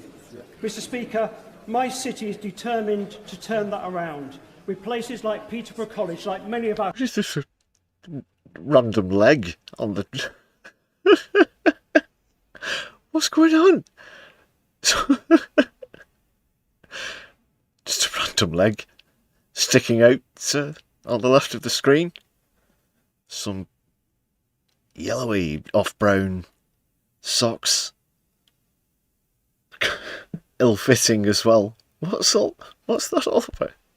Where's the other leg? Is it a mannequin? Is it real? The leg of hope, Doc. Just trying to work, okay, the geography, the layout of the House of Commons. So that's going to be, as you look at it, to the right of where the Speaker sits. And so is the gallery that full? Someone's dangling off the side. It looks as though they stuck to the wall. Apologies, leading the charge. Whilst I welcome the government's reform, I still speak to too many young people who can't access the training they need to rebuild Britain. Will the Prime Minister set out what more we can do together to ensure Peterborough's young people get the good jobs and apprenticeships they deserve? Prime Minister. Well, I thank him. His dedicated campaign means Peterborough has one of the first youth guarantee pilots in the country. Mr. Speaker, we inherited an awful situation where almost 1 million young people were not earning or learning. We refuse to accept that. That's why we're delivering the new youth guarantee, investing a record £3 billion into apprenticeships and increasing the national minimum wage for 16 to 20-year-olds. Reform and the Tories say the minimum wage is too high. They're totally wrong. We're going to focus on every young person to give them the chance to succeed. Thank you, Mr. Speaker. Whilst the Labour front bench continue to peddle their own form of dog whistle politics, Reform UK... It's always something with this 30p Lee piece of shit, isn't it, really? He's had more parties than... I'll just name a random socialite or famous person than Taylor Swift. Whatever. Dog whistle politics, was it, Mr. Reform? Thank you, Mr. Speaker. Whilst the Labour front bench continue to peddle their own form of dog whistle politics, Reform UK... You've got your own form of dog whistle politics, though, have you? Is that it? Or is this a trademark copyright complaint? Is that what they're stealing your bit? They're stealing your moves, Mr. Speaker. Corbyn's right behind 30p Lee there, and he can't believe it either. Neither can the lady to the right of Corbyn there. Apologies, I don't recognise her off the first glance, but then of course we've got you-know-who on the same row as 30p Lee. God. You certainly want to talk, Lee Anderson. Dog whistle politics. Bag of shite. Dog whistling. The expert. Reform UK are cracking on with the day job. Our reform-led councils... When they're all not getting sacked or being disgraced or whatever, these, you know, it's an absolute shit show. Where the councillors are concerned as well. God, what's Corbyn saying behind him? Just go back a sec. He looks absolutely appalled. The expert. Reform UK are cracking on with the day job. Our reform-led councils are reformed. Can I just say, you might say... I couldn't make it out. It might have been something about Clacton on Sea, or, you know, actually having a constituency surgery. It's the way he tells them, but it might be worse. It's the way I tell them. Lee Anderson. Thank you, Mr. Speaker. Our reform-led councils have already identified savings of over What was that? What was Hoyle's little bit there again? He just can't help himself this week. UK are cracking on with the day job. Our reform-led councils are reformed. Can I just say, you might say it's the way he tells them, but it might be worse. It's the way I tell them. Lee Anderson. Thank you, Mr. Speaker. Yeah, you don't tell them very well, though.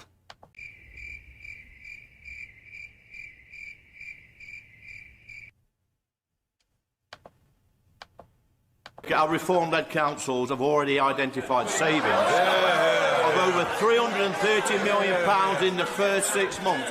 And the Prime Minister may shake his head propped up by these gullible backbenchers, but here's the challenge. Will he guarantee, will he ensure that all the councils... Even a 7-year-old could have picked apart that uncosted nonsense that Reform tried to say was their version of a budget. elections from this year and the proposed local elections for next year will go ahead in May 2026. Go on, be a man. Go on. Go on, be a man. Go on, be a man. I'm 30p Lee.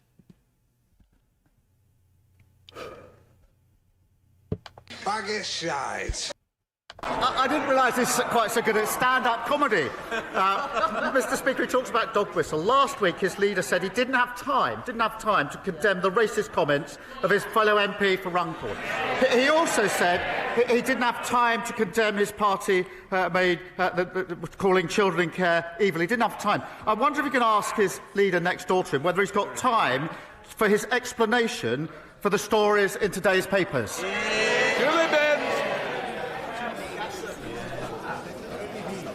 Mr. Speaker, over the summer, large quantities of illegal cigarettes were seized in shops in my Carlisle constituency. However, many of those shops will reopen the very next day. Does the Prime Minister agree with me that we have to make it easier for these shops to be closed down permanently so we put out of business forever these criminal networks? Prime Minister. Can I thank her for raising this? Because there's been a surge in response to illegal shops selling products they shouldn't be selling and not paying their taxes. It's very important. Raids in October, Mr. Speaker, saw over 900 arrests. It's called bootlegging. Almost £11 million of criminal profits were seized. Well, sort of. And almost £3 million of illegal gear was destroyed. We need to go further to protect our high streets. That's why we're giving councils powers to prevent certain shops from even opening, supporting them to deal with unwanted shops, and through the tobacco and vape bill. Why isn't this already happening? Why isn't this already happening? Cracking down on rogue retailers who break the law. Josh Bumble. Thank you, Mr. Speaker. Eastbourne resident Pam was given a cheque for £125,000 by her terminally ill partner, which she went on to cash in. But an error by the bank, Barclays, meant that only £125 was deposited. Barclays admitted Oh, fuck. Ow. Really? The error, and then said that they will compensate her for £250 for the inconvenience caused. What?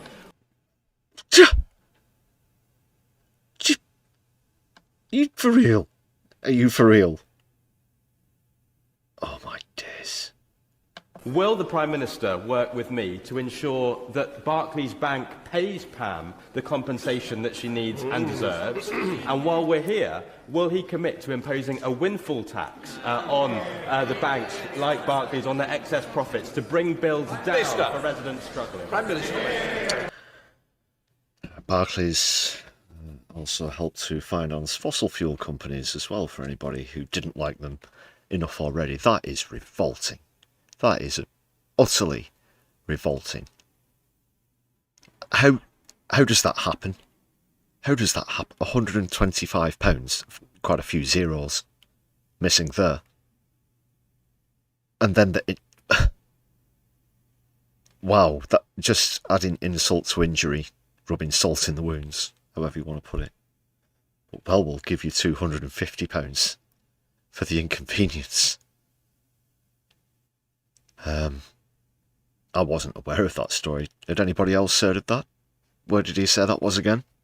I'm not going to replay the clip, but that is absolutely vile. Again, capitalism, that's what does be appalling practice from Barclays there. The case of his constituent Pam is staggeringly bad, absolutely terrible.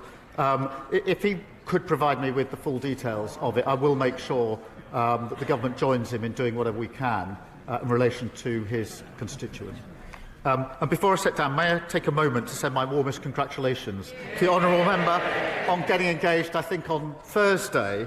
The proposal, I think, was right here in Parliament. You never know what you might find in this dispatch box. But on behalf of my party, and actually I'm sure the whole House, can I wish him and Connor a lifetime of happiness. Connor Naismith. Thank you, Mr. Speaker. Crewe Railway Station is the gateway to the north and indeed the shop window for my constituency, with an average annual footfall of 4.5 million people. I am working with Cheshire East Council on ambitious plans for Crewe 360 to deliver much-needed investment into the station and into the land around the station, and we want to adopt the Railway Industry Association's Station Investment Zone proposals, which could deliver much-needed improvements in transport, said deliver twice now, he's warming him up. Regeneration and economic growth. Does the Prime Minister We're going to agree get another one. that Crewe would make a perfect pilot for these proposals? And will he agree to work with me to bring government departments around the table so that we can make these plans a reality? Minister. Well, I thank him for his question. Because of our actions, Mr. Speaker, house building near stations like Crewe will now be a default yes. That means tens of thousands. A lot of trains in the north when you're going down south go through Crewe. Not just trains, obviously. I don't know why I've paused it to talk about Crewe. Anybody got any interesting facts about Crewe? Near the A500? Anyone? 1,000 homes delivered far sooner for families. Deliver. With great transport links as did standard. set him I'll up. make sure that he meets the relevant ministers to 3-1. drive forward growth. Every step we've taken to deliver more homes has And been another. opposed by the parties opposite. They're the blockers, Labour are the builders. James McMurdoch. Thank you, Mr. Speaker. Mr. Speaker, it is an open secret that the gig economy is a magnet for organised crime and illegal workers. Champ went on As a mini Christmas run there. approaches and demand increases, so do the associated risks. Will the Prime Minister please explain why enforcement in this area is so low and what he will do to restore order? Well, we're delivering a record crackdown on illegal working in the gig Another. economy, expanding the right to work and facial recognition checks, which are really important. We're also introducing a new criminal offence of trespassing with intent to commit a crime through the place. Oh, no. I don't approve of facial recognition technology. I think that's an infringement on our rights. I really do. and it's first used, well, it's been used a lot in London. Yeah, it's something that gets used at protests, for example. Just to pick a random thing. But no, that's... and they will use the excuse of fighting crime, but they'll also use it for such other means, as I've just described. So it's always the abuse of power that comes with, so-called, we have to give up these liberties, our personal liberties, to fight this or that criminal. And every goddamn time it gets abused. And criming bill. Mr. Coteau. Not too long left now. I'll try not to every interrupt day too much. I see the cost to my constituents in Bournemouth West of years of cuts to public services. Youth services gone, neighbourhood policing decimated, no NHS dentist appointments. So can the Prime Minister confirm there will be no return to austerity under this Labour government? I certainly can. Somebody already asked the that about 10 austerity minutes that they ago. imposed on the country destroyed our public services, and we're still paying the price. We'll be cutting waiting lists, cutting the debt and cutting the cost of living. Fair choices to secure Britain's future, not a return to the failure of the party opposite. Jack Rankin. Thank you, Mr. Speaker. The Prime Minister has expressed sincere regret for appointing David Cogan to the Independent Football Regulator. Will he now put on record the full amount Mr. Cogan has donated to his leadership campaign and his party, any hospitality he's received, and whether he declared these interests before appointing him? Prime Minister. They were all declared properly. Not the amount. What a dodge. Mr. Speaker, this That was a Friday we dodge. commemorate the 51st anniversary of the Birmingham pub bombings, in which 21 people lost their lives in what is still the largest unsolved murder in our history. The families do not believe that the approach set out by the government will discover the truth and that only a public inquiry will do. Can we now have the meetings in order to hear the families' concerns direct and agree an approach that will command not just confidence but will find the truth of who bombed Birmingham? Prime Minister. Well, can I extend my deepest sympathies remain with the bereaved and survivors of the horrific pub bombing in Birmingham in 1974. We do believe the most appropriate route is through the Independent Commission for Reconciliation and Information Recovery, but Honourable Friend has raised this issue directly with me, and of course I'll make sure that the relevant meeting is set up so that he and the families can put their point of view for us to consider. Mr. Speaker, you in the Chamber will be well aware that I represent the biggest and most remote constituency in the UK. And I'm bound to say, Mr. Speaker, that in it, bank branches are becoming rarer than sightings of the Loch Ness Monster. We have no banks... Well, there have been 0 sightings of the Loch Ness Monster, so what is in the negative? God, that is another banking issue. Hi, Shaz, welcome to the stream and the chat. Hope you're well. Thanks for joining us. ...tall in the huge county of Sullivan. Now, we have legislation that provides for access to cash, but what we don't have is legislation that provides for face-to-face banking services.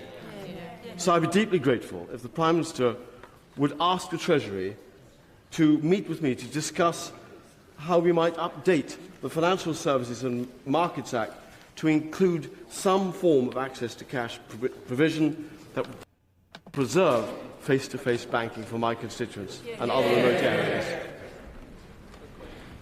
Mr. Speaker, I know how important face-to-face banking is to local communities. As he knows, we're rolling out banking hubs. Decisions over location are taken independently, but they should be rolled out wherever there is a need for one. I despise it. Just a picture Matt Hancock every single time during COVID. That was where my hatred for the phrase rolling out began. Perhaps on a par with Postman Swats and Deliver. And of course, there's more to come. I will, in answer to his question, make sure that he gets the meeting that he requests so that we can have a look at the proposal. Abdul Khan. Thank you, Mr. Speaker.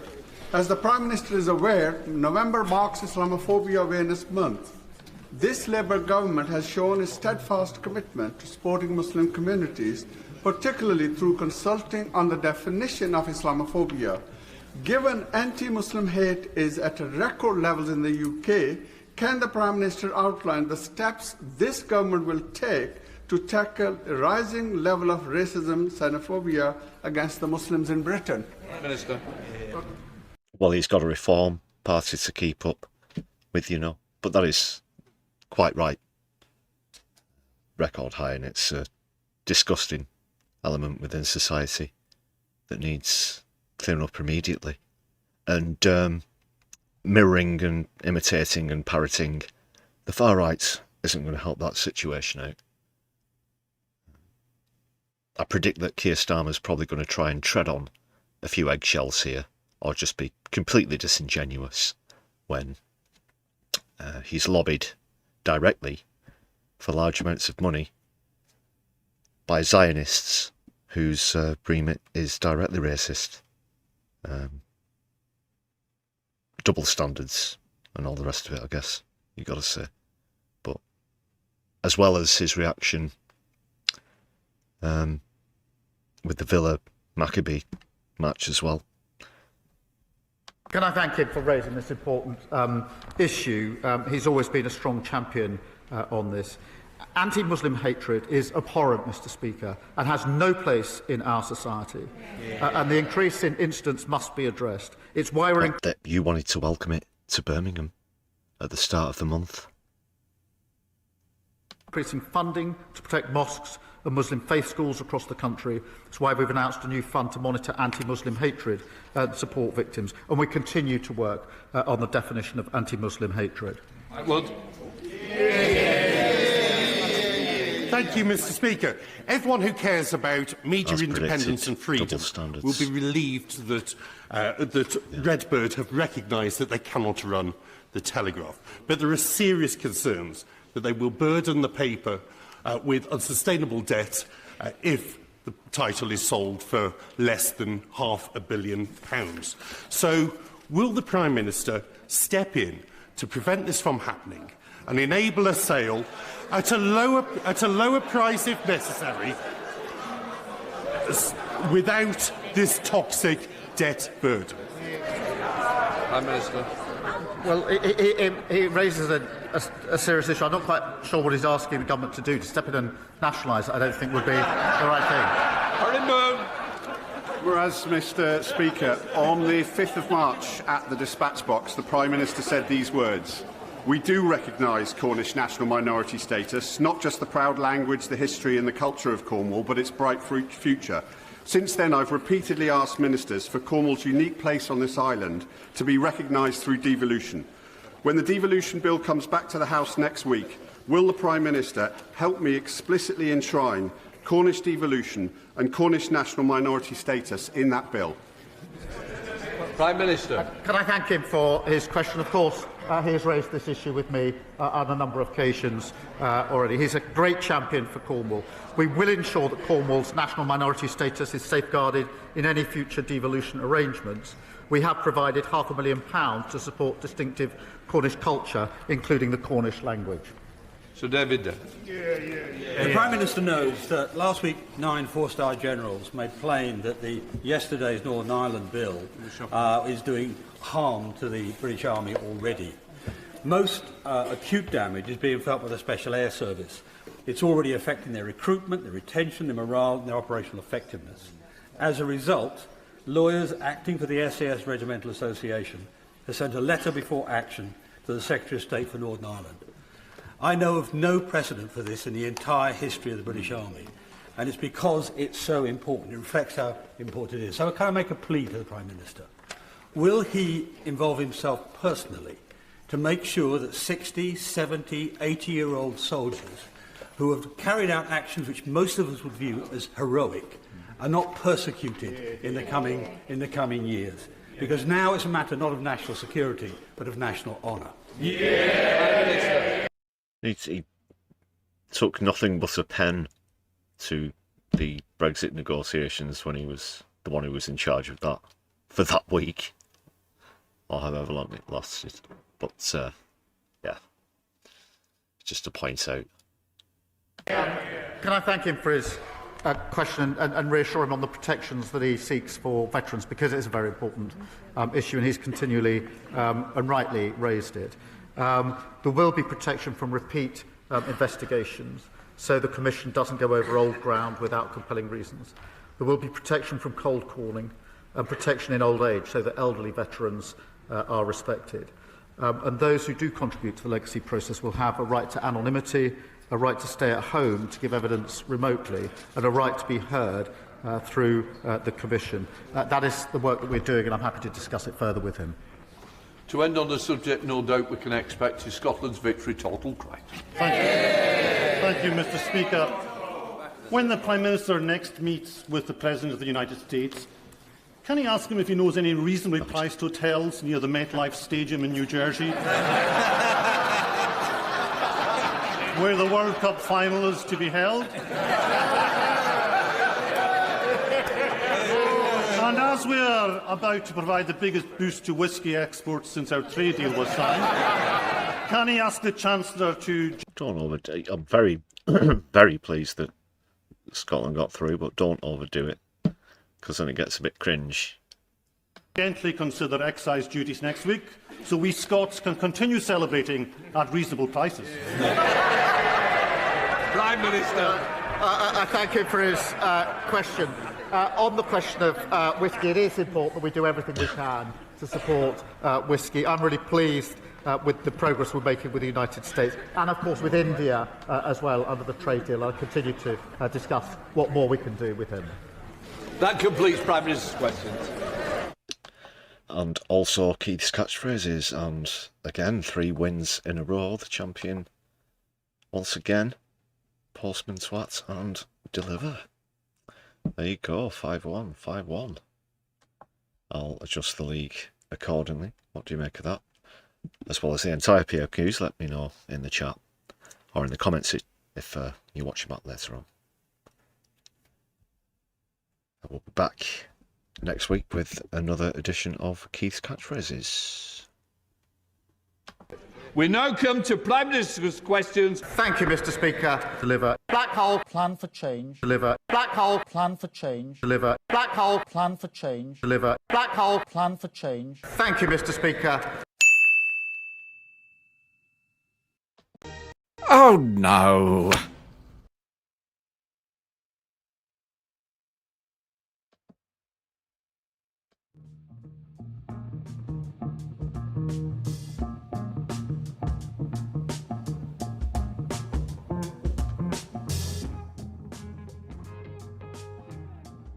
Alright, that was actually a fairly long session as well, so got a few other items to quickly smash through. I'll do my best, people. The hour grows late.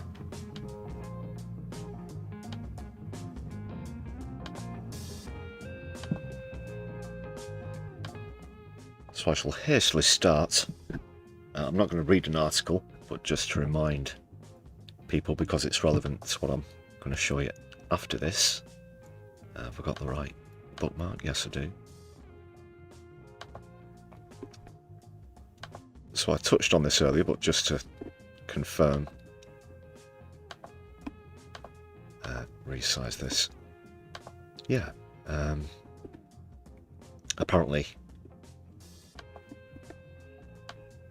this is a method that's used in Denmark, but seizing jewellery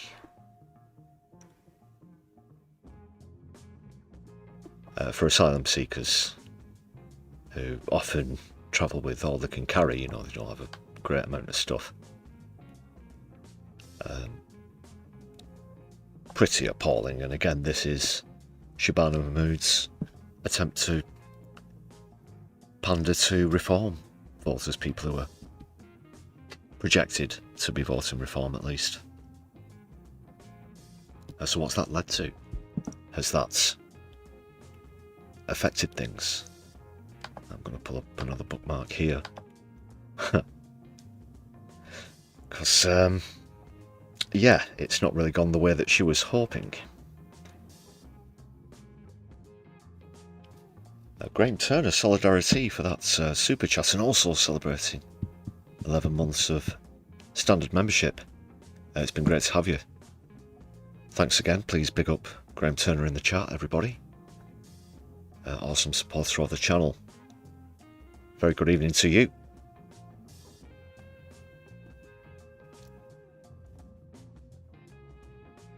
So I won't go through that article. That's just to sort of set up this poll, which I'll now reveal, from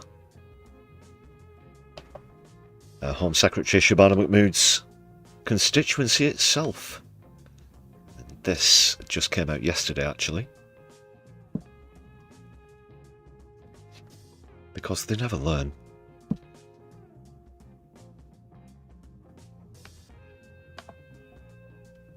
The more they keep up the same rhetoric as reform, the worse they do in the polls, whether it's personal polling, as we're going to see here, but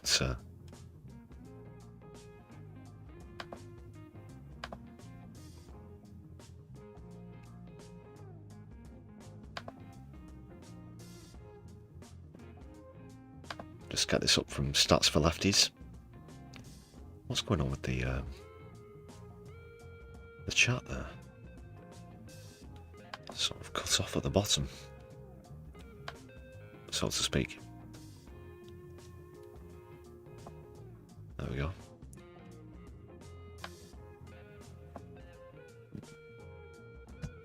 Strange. Where were we? Yes, Shabana Mahmood's constituency. Let's see what's happening.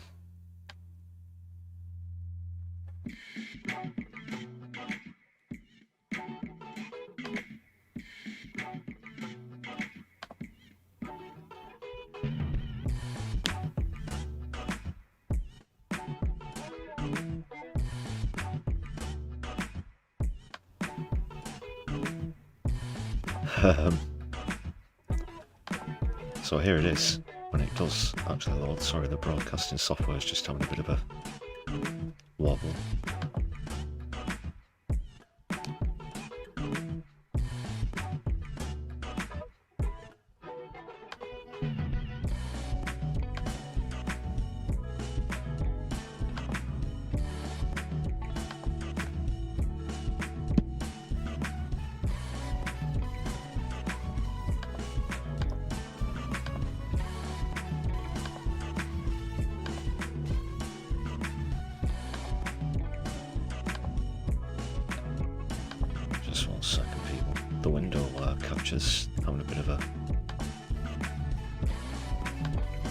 Strop.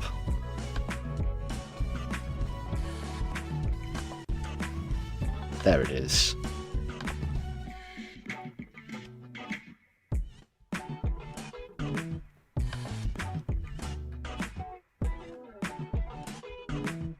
And it doesn't look good for Birmingham Ladywood. An independent looks like gaining the seat from Labour. So Shabana Mahmood would lose 17% down to 25%.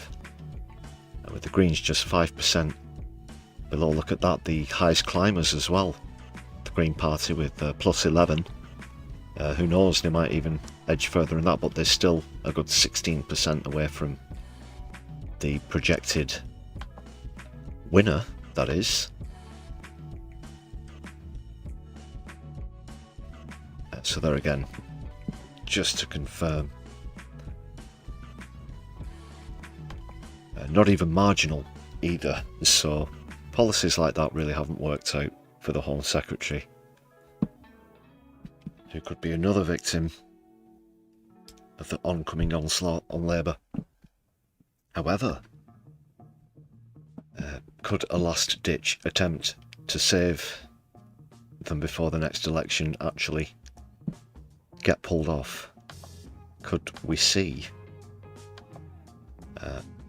Clive Lewis stepping aside to allow Andy Burnham a chance to become Labour Party leader, because he'd have to be an MP to do so? Currently 56% of you who voted in the poll, which you'll find in the chat. If you've not voted yet, please do so. 56% say aye, that Andy Burnham will challenge Starmer for leadership. Like, again, it's a topic I've dismissed in the past. Also, although Clive Lewis has made that offering, this being a Manchester-based channel, Andy Burnham has several times made clear his commitment to the city as mayor, so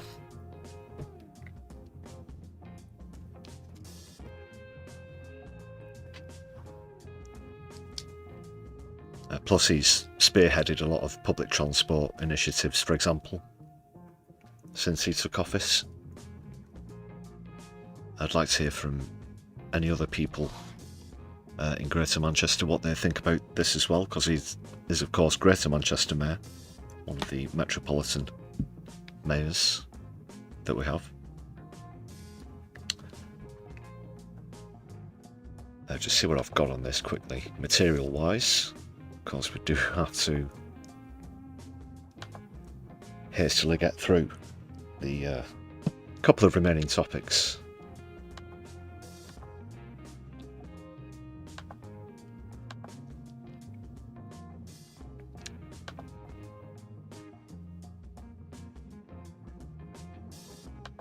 I'm quite surprised it's Clive Lewis. I've encouraged Clive Lewis to get out of Labour in the past, if, you know, he has been a critic of the way that they've gone under Starmer. But I really hoped he'd sort of defect to, you know, genuine Socialist Party, whomever that might be, or stand as an independent. But to step aside because he somehow thinks that socialism can be revived within Labour, I think might be a bit too optimistic. I don't even think that even if Andy Burnham did become leader of the Labour Party, it would save them. I don't think it would affect the rise of the Greens. Probably not your party either. Some people have mentioned the sort of chicanery of this.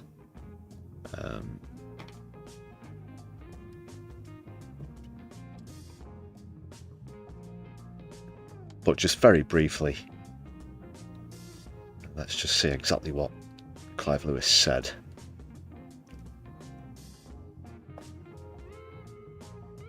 So when he was asked about it, he said it was a question he's asked himself, and he added, do you know what, if I'm going to sit here and say country before party, party before personal ambition, then yes, I have to say yes, don't I? To the question as to whether he'd stand aside. Last week he said that Sir Keir Starmer's position as Prime Minister was untenable, and told Channel 4 News that Burnham should be given the chance to step up.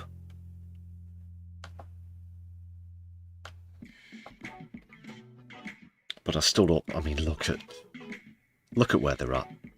Look at where Keir Starmer's at. Lowest personal approval rating ever for a Prime Minister, -66%. Lower than Thatcher, lower than Major, lower than Blair, lower than Cameron, lower than Sunak, lower than Truss.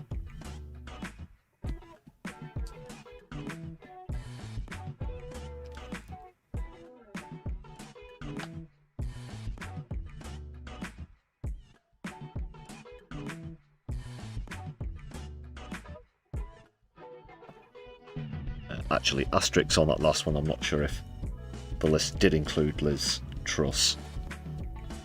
But apart from that, all those other people, and he's bottom of the pile.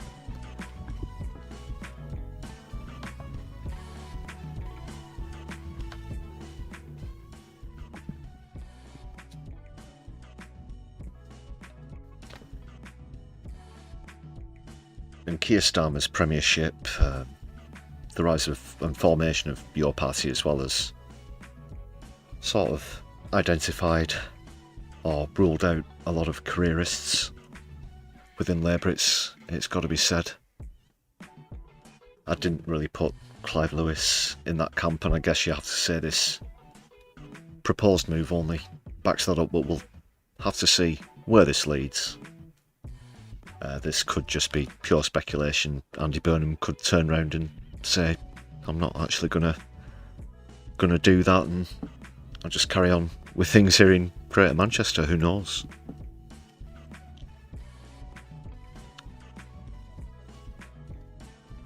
So I did just want to mention that. I'm going to skip over stuff about the Epstein files. Check out the recent video about that. It's just a brief synopsis. Like I said, there's a few cheap gags in there, and it would go a long way to helping out the channel, and I'd appreciate it very much if you did. Check out the last video that came out yesterday. And we will jump actually to just very quickly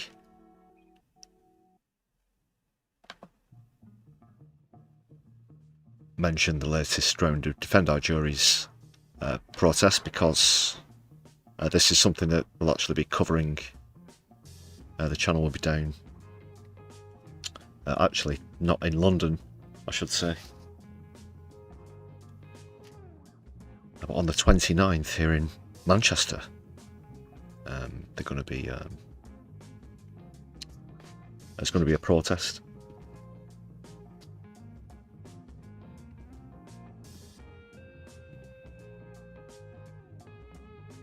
And also the day after that, the Your Party conference are going to be heading over to Liverpool for that one.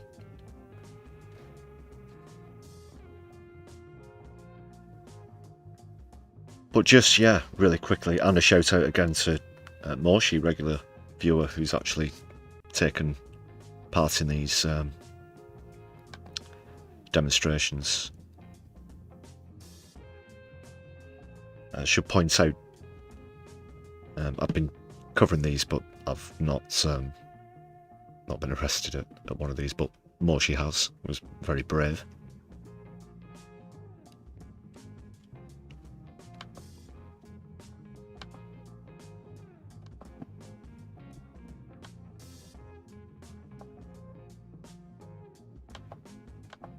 So yeah, this will be the first time that there'll have been such these placard protests in Manchester. That's on the 29th, so exclusive coverage of that. And Your Party the day after. That's what's going to be coming up on the channel. I'll do my best to sort of get as much footage into the Sunday live stream as possible. But I'm sure that logistically and chronologically you'll understand why that won't be fully possible to share all of the footage with you immediately.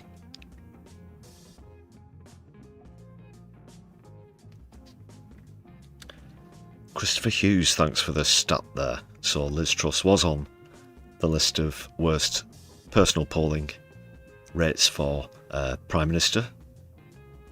3% ahead of Keith, who was on 13. Yeah, I believe I do recall that actual poll now. Just wasn't certain. Awful, isn't it? And she was defeated by a lettuce. So I need to be very clear here. First of all, this channel obviously isn't any official part of Defend Our Juries. Despite my personal sort of affiliations and whatnot, but yeah, if you do, and second of all, because you need to be very careful with legal things and whatnot, if you want to go and show support for the protesters, that is, check out if there's going to be one near to you. And again, that's not me encouraging or indeed telling anybody to fill out a placard or whatever. But in terms of supporting the protesters is the context of that. Please do check out where they're going to be, because it's all over the country at the moment, people.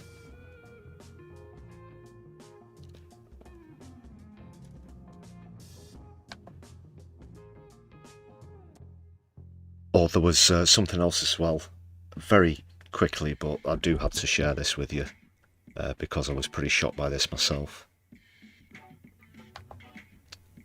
It's relevant to defend our juries. I'll just try and get it up. I didn't bookmark it, but I know where.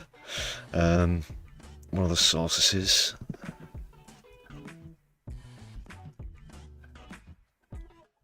It was on Crispin Flintoff show, actually. Who, well, that's a good segue / link. Did actually bump into him the last time we did cover a DOJ protest, so... But he's actually put, and I wasn't actually aware of this myself, apparently there was, I'll just scroll down to the relevant bit,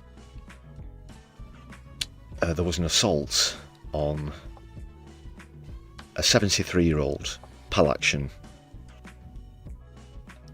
protester. He was then essentially left for dead, and this was in Egham in Surrey. So there's some details up here. This was posted 10 hours ago. Sorry, I've not, since I came on stream, scrolled through the comments to see if there's any updates. But this is grotesque. So they're the details. Shout out again to Crispin Flintoff for sharing this one, but I just do need to. So this is the person in question who assaulted the 73-year-old. Should be quite conspicuous, stands at 6'6", led to believe quite lofty man. I'll use the term man again loosely, this absolute POS, but do contact Surrey Police at Staines Police Station. There's the incident number and the officer in charge number if you'd like to pause and get that information. Any residents close to Egham, just make that a little bit larger for the incident number and officer in charge. Thanks again to Crispin Flintoff for sharing that information. There's the picture. Just once more, I think I did retweet that as well. So if you know what that is, please do get in touch for this alleged, I do have to again say, awful assault incident.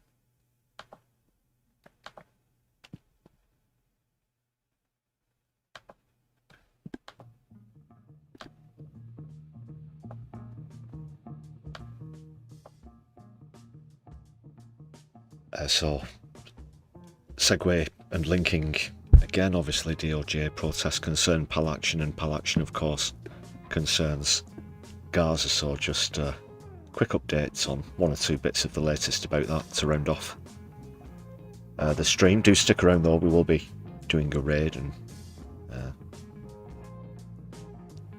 there's more to come.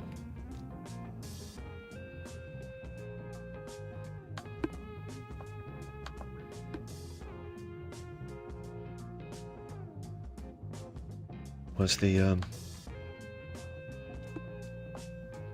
sorry, I didn't load the mini logo into this one.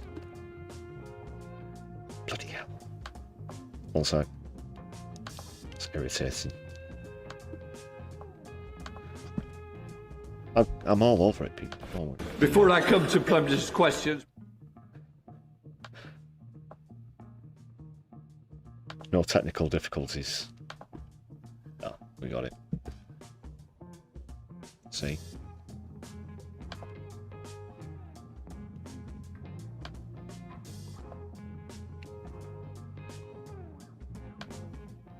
Alright, start off with, I guess, something more positive. Where Gaza's concerned, obviously there's been, and it's been mentioned already on the stream, international football, qualifying for the World Cup, etc. The tournament's actually got the most amount of countries participating than ever before, and has allowed smaller countries the opportunity. But do take a look at this excellent show of solidarity in a match between Palestine itself and Basque which you may know as the separatist region of Spain. So a great show of solidarity from Basque as they hosted Palestine in the latest qualifier, and then do have more football related content.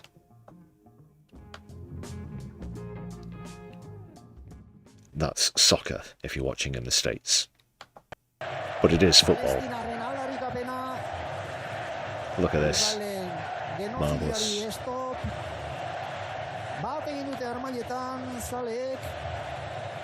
And the team, you know, I'd love to see more of this, the team actually holding up the signs and flags.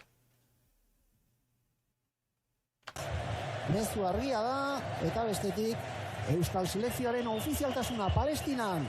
Hamada izango datean, Guardi, Yasser Hamed, Leioan jaiotako futbolaria, Shawafta, eta Maula bokatzen. And you can see as the players line up and shake hands before the match starts. Yeah, brilliant.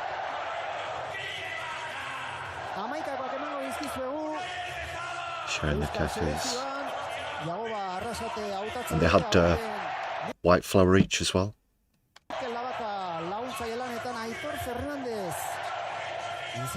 I didn't quite catch the, perhaps Mobius was a bit more eagle-eyed at spotting flowers than I am. Thanks a lot for throwing up the Palestine flags as well, Mo. Oh, do we have a raid? Greetings, Raiders. Thanks for the heads up there as well. Double thanks. Mobius, just pause that there.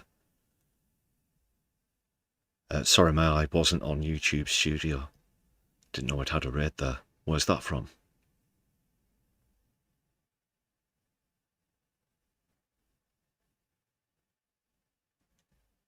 Good evening, everybody. Wherever you're joining us from, please do hit thumbs up as you join us on stream.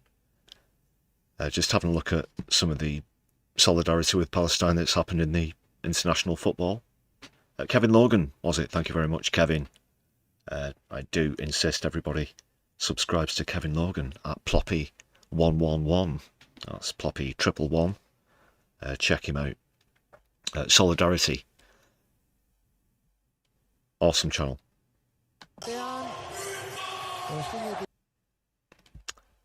That was great, yeah, but speaking of football as well, this man, a certain manager, I don't know if you've heard of him, manager of Manchester City, Pep Guardiola, had this to say recently. It's got subtitles, by the way. I think it's in Spanish, I believe. No, que aquí m'imagino, imagino que els hem deixat sols. El primer que sempre que imagino aquests darrers anys el que passa amb el poble de Palestina és que el món sencer els ha deixat sols. Però jo m'imagino la gent allà esperant que moguem un dit, que algú faci alguna cosa i que ningú hem fet absolutament res.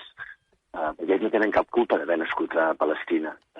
Els nens o nenes o pares o mares o àvies que han nascut allà, ningú... Nosaltres no decidim on naixem. I que hagi, des de ja fa molt de temps, hem permès tots nosaltres que han destruït tot un poble, perquè diuen, no és un genocidi, ja m'explicaran què és. La gent que defensa que no ho és, els hem deixat abandonats de pare i mare, que deia la mare. I em sembla que és un gest molt més que simbòlic, que puguin pensar que com va ser fa uns dies a Euskadi, a Sant Mamés, i demà aquí a Catalunya, que com avui se sap tot i la gent que està allà patint el que estan patint, podran saber que hi ha una petita part del món a Catalunya, com va ser el País Basc, que pensen en ells, i que és un gest evidentment simbòlic, però que a vegades comença per aquí. El mal ja està fet, que és irreparable, perquè quan veiem les imatges que tothom ho veiem, ells ens veuen nosaltres i nosaltres ho veiem a ells, no sé què dir, almenys que puguin pensar que això, que durant un temps estem allà i que l'estadi fa goig i que està tot ple, i que no estan fent tan sols per un dia, no? Per uns dies no ens hem tan sols. Això sempre m'ha pensat des que tot això va esclatar. Molta gent dirà que efectivament aquest partit és un gest humanitari, però és també simbòlic. Més enllà del partit, estem vivint una època on tot dura 10 segons perquè es mira, o 15 a través del TikTok, però clar, no sé quin pes creus que tenen avui els símbols en un món on tot es mou tan ràpid. Sí, només és simbòlic en res. Totalment en res. Simbologia ajuda per posar alerta, per estar, per darrere hi ha alguna cosa que ho mou. Darrere cosa a partir de la gent o probablement els mandataris que donen el següent pas. Si és només simbòlic és un TikTok, que està molt bé, al cap de 2 segons n'hi ha un altre. Sí. I és simbòlic en aquest moment, sí, perquè estic convençut que tota la gent que va a l'estadi demà, que anirà a l'estadi o que estem aquí, jo no em puc imaginar una persona en aquest món que pugui defensar això. No m'entra al cap. Jo conec jueus, tothom en coneixem, conem gent d'Israel, jo no he hagut cap que ho defensi, les imatges que veiem. I com un està muntat, que gent que mana els governs, sigui Netanyahu, sigui Trump, sigui Zelensky, sigui Trump, sigui Putin, sigui el que sigui, que no em poso... Perquè no és posar-se davant d'algú de qui té raó. És que veuen les imatges i els nostres fills podien estar allà. Jo em imagino els meus fills estan allà i que els assassinen només perquè han nascut allà. No, perquè hi ha un conflicte de fam... Per això estan, els que ho arreglin, però no hi ha una vida que justifiqui no només de milers de vides, en aquest cas, centenars de milers de vides, ja no parlo d'escoles i infraestructures, de ser humà, que justifiqui una barbaritat, una barbària com aquesta. No ho justifica. Digues, Pep, digues. No, digues. Que creus que això no va, pel que interpreto, que no va de països, que sí, això va de mandataris, i en aquest cas de Netanyahu, directament. Sí, però jo tinc poca fe, Com va el món els darrers anys, ho hi ha hagut sempre, hi ha poca fe amb els mandataris que ho puguin fer. Però els mandataris jo crec que tenen la intenció de fer-ho bé, d'arreglar que la gent pugui viure millor, ja no dic en pau, ja no dic en aquest cas, sinó la gent pugui millor. Però jo no hi entenc, però darrere hi ha uns interessos tan grans que al final no poden fer altra cosa de seguir uns poders fàctics que estan per darrere, que fan que els mantinguin el poder, que el poder només el que pretén és seguir en el poder. Tant de bo fos per canviar les coses. Ens demostra darrerament el que ha passat en els últims darrers anys, sigui a Ucraïna, perquè ja no en parlem, i els anys que fa que es mou. I et prometo que no em poso a banda de ningú. En aquest cas sí, em poso a banda absolutament de Palestina, la gent innocent que és assassinada diàriament perquè un senyor, en aquest cas Netanyahu, decideix el que decideix. Perquè si no té la capacitat de poder-ho solucionar a través de la parada, els gestos, els simbolismes que deies, i només a través de la força, que un té un poder d'armes poderosíssim i l'altre no en té, doncs ja m'explicaràs. Digues. No. Well said, Pep. Very well put there. And you mentioned a couple of times the fact that obviously Gazans and Palestinians, whilst they're very proud, whilst they're very patriotic, and they go through a lot to remain in their own country, it's down to pure luck where you're born, and free market capitalism itself will have you believe that the world, or capitalism, essentially is a meritocracy. But sociologically, when you look at the actual stats and the facts, a very large amount of so-called success or wealth in capitalism's case boils down to luck, circumstances of the country that you're born in, the family that you're born to, unfortunately also the colour of your skin as well. And nobody gets to choose that, especially not Gazans. And if you can't even sympathise with victims of a genocide on that basis, then, you know, have a word with yourself. Well said, Pep.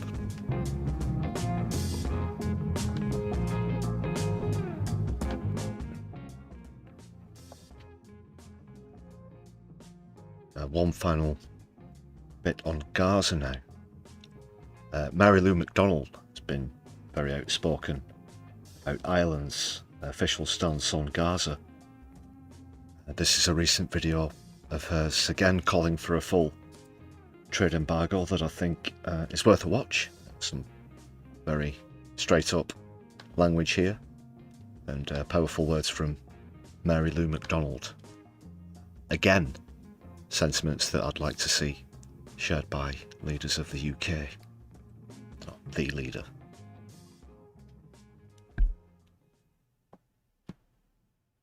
There is now absolutely no plausible excuse for the government to continue dragging its heels. We all recall that in the general election last year, the outgoing government made much of its commitment to this legislation, and they acknowledged the need to respect international law and to act definitively in respect of a sanction against Israel. Just want to point, I think this is in mono for anybody who is having trouble with the audio. That means it'll only be coming out of the left speaker or headphone if it's in mono, just to get slightly technical. And explain that that's on the clip. Sorry, that's do not adjust your equipment or devices. And to ensure that trading with illegally occupied lands ceases. It's not complicated. This is very, very straightforward. This is, in the greater scheme of things, a very, very modest response, but a very, very necessary response to the wholesale slaughter and the genocidal actions of Netanyahu's regime. There is a test for government now. Did their word in the end mean anything? We believe that it has to include goods and services. We do not wish to see it diluted. We are now no longer open to the government's assertion that we are the best in Europe ahead of all others. Slovenia and Spain have taken action. Now Ireland needs to follow suit. So the delay, the foot dragging, the excuses need to end, and this legislation needs to be put on the statute books immediately.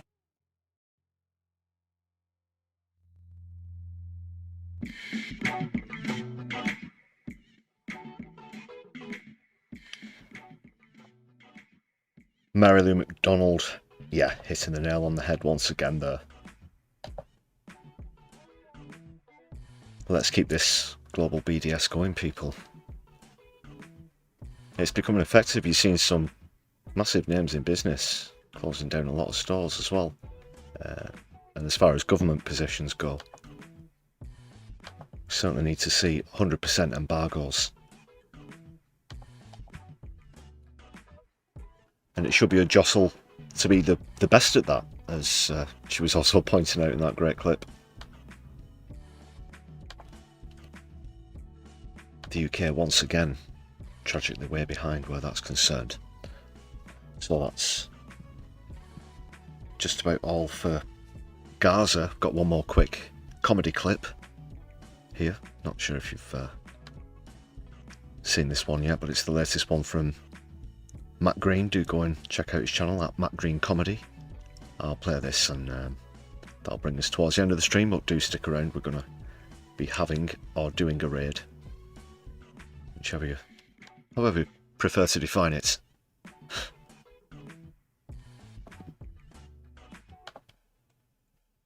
Matt Green. The Chancellor is now not expected to do the thing that it had been leaked that she was considering doing, that had she done it, would have been breaking a manifesto pledge.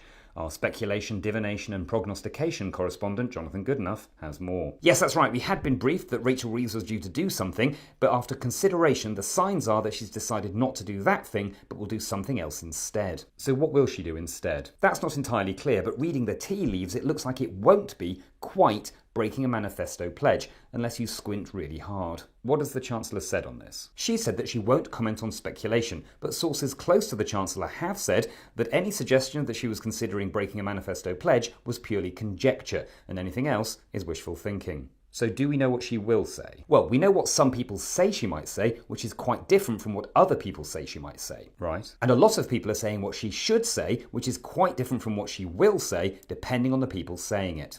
Okay. We're anticipating a big reaction from the markets, who've seen the Chancellor's latest statements as pitch rolling. Pitch rolling? Yes, it's a term from cricket, where a groundsman might use a roller on a pitch to flatten it out before a day's play. So how is that relevant to this? Well, she's rolling out the pitch to prepare people for what she's going to do by flattening them. Possibly, or possibly not, but the omens are that she's about to do something quite unexpected, or won't do something very expected. Are those not the same thing? In a manner of speaking. So if you cut through all of the speculation, pitch rolling, anticipation, predictions, and reading the tea leaves, what actually happened today? Nothing really. Thank you, Jonathan. Next up, as more emails are released from Jeffrey Epstein, we ask if Donald Trump was called dirty, crazy, and borderline insane by the notorious island-owning paedophile, is that good for his reputation or not? Okay, so there's still some dates left on his tour. Cambridge, Southampton, Leeds, aforementioned Liverpool as well, Guildford, and then finishing off in Brighton.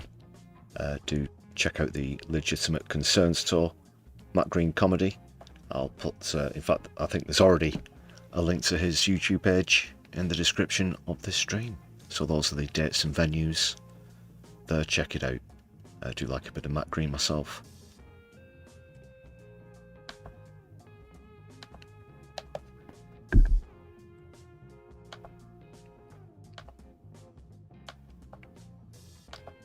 Time to say thanks again to all the members on the channel.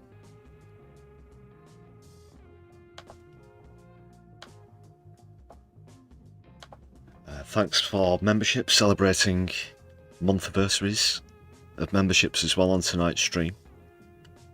Super chats, also recent super thanks, and people who've bought us coffees on the Buy Me a Coffee page recently. Check out the link in the description for that one, if you prefer not to contribute via YouTube.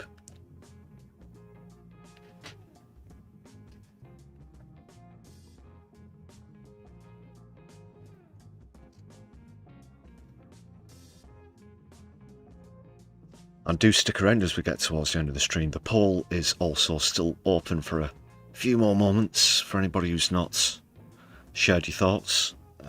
Hypothetically, if Clive Lewis does step aside to allow Andy Burnham to stand for a seat and thus challenge Keir Starmer,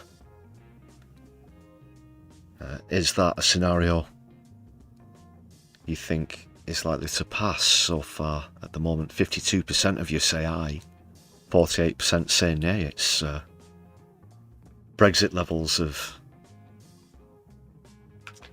closeness. Proximity is the word I was struggling to find for a second there.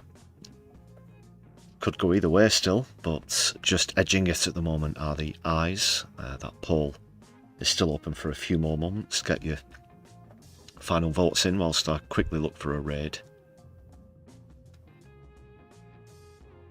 If anyone is still on stream. It's been a bit of a long one this evening. The Brews at 10. Alas, this is as far as your humble host can go. As the last votes come in, just remind everybody, please hit thumbs up on the stream as well. Subscribe if you're not subscribed already. Give us a share on your social media. The plugging is finished. The pluggery endeth. Time to plug another channel with another raid. Let's show some solidarity. Or there could actually be some more shameless pluggery. If no one's live, I'll just send you into the last, most recent upload.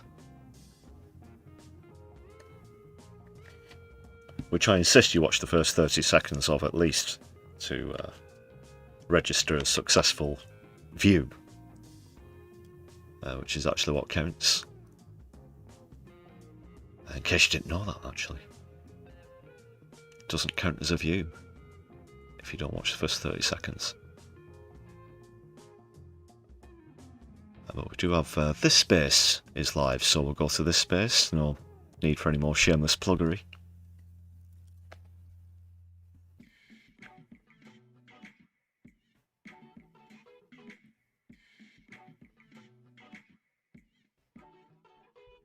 Okay, that's all set up, good to go.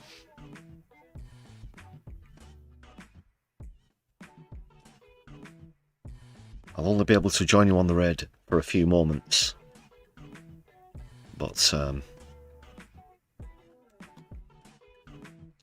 yeah, give us a shout out and hit thumbs up when we get onto this space as well, please, people.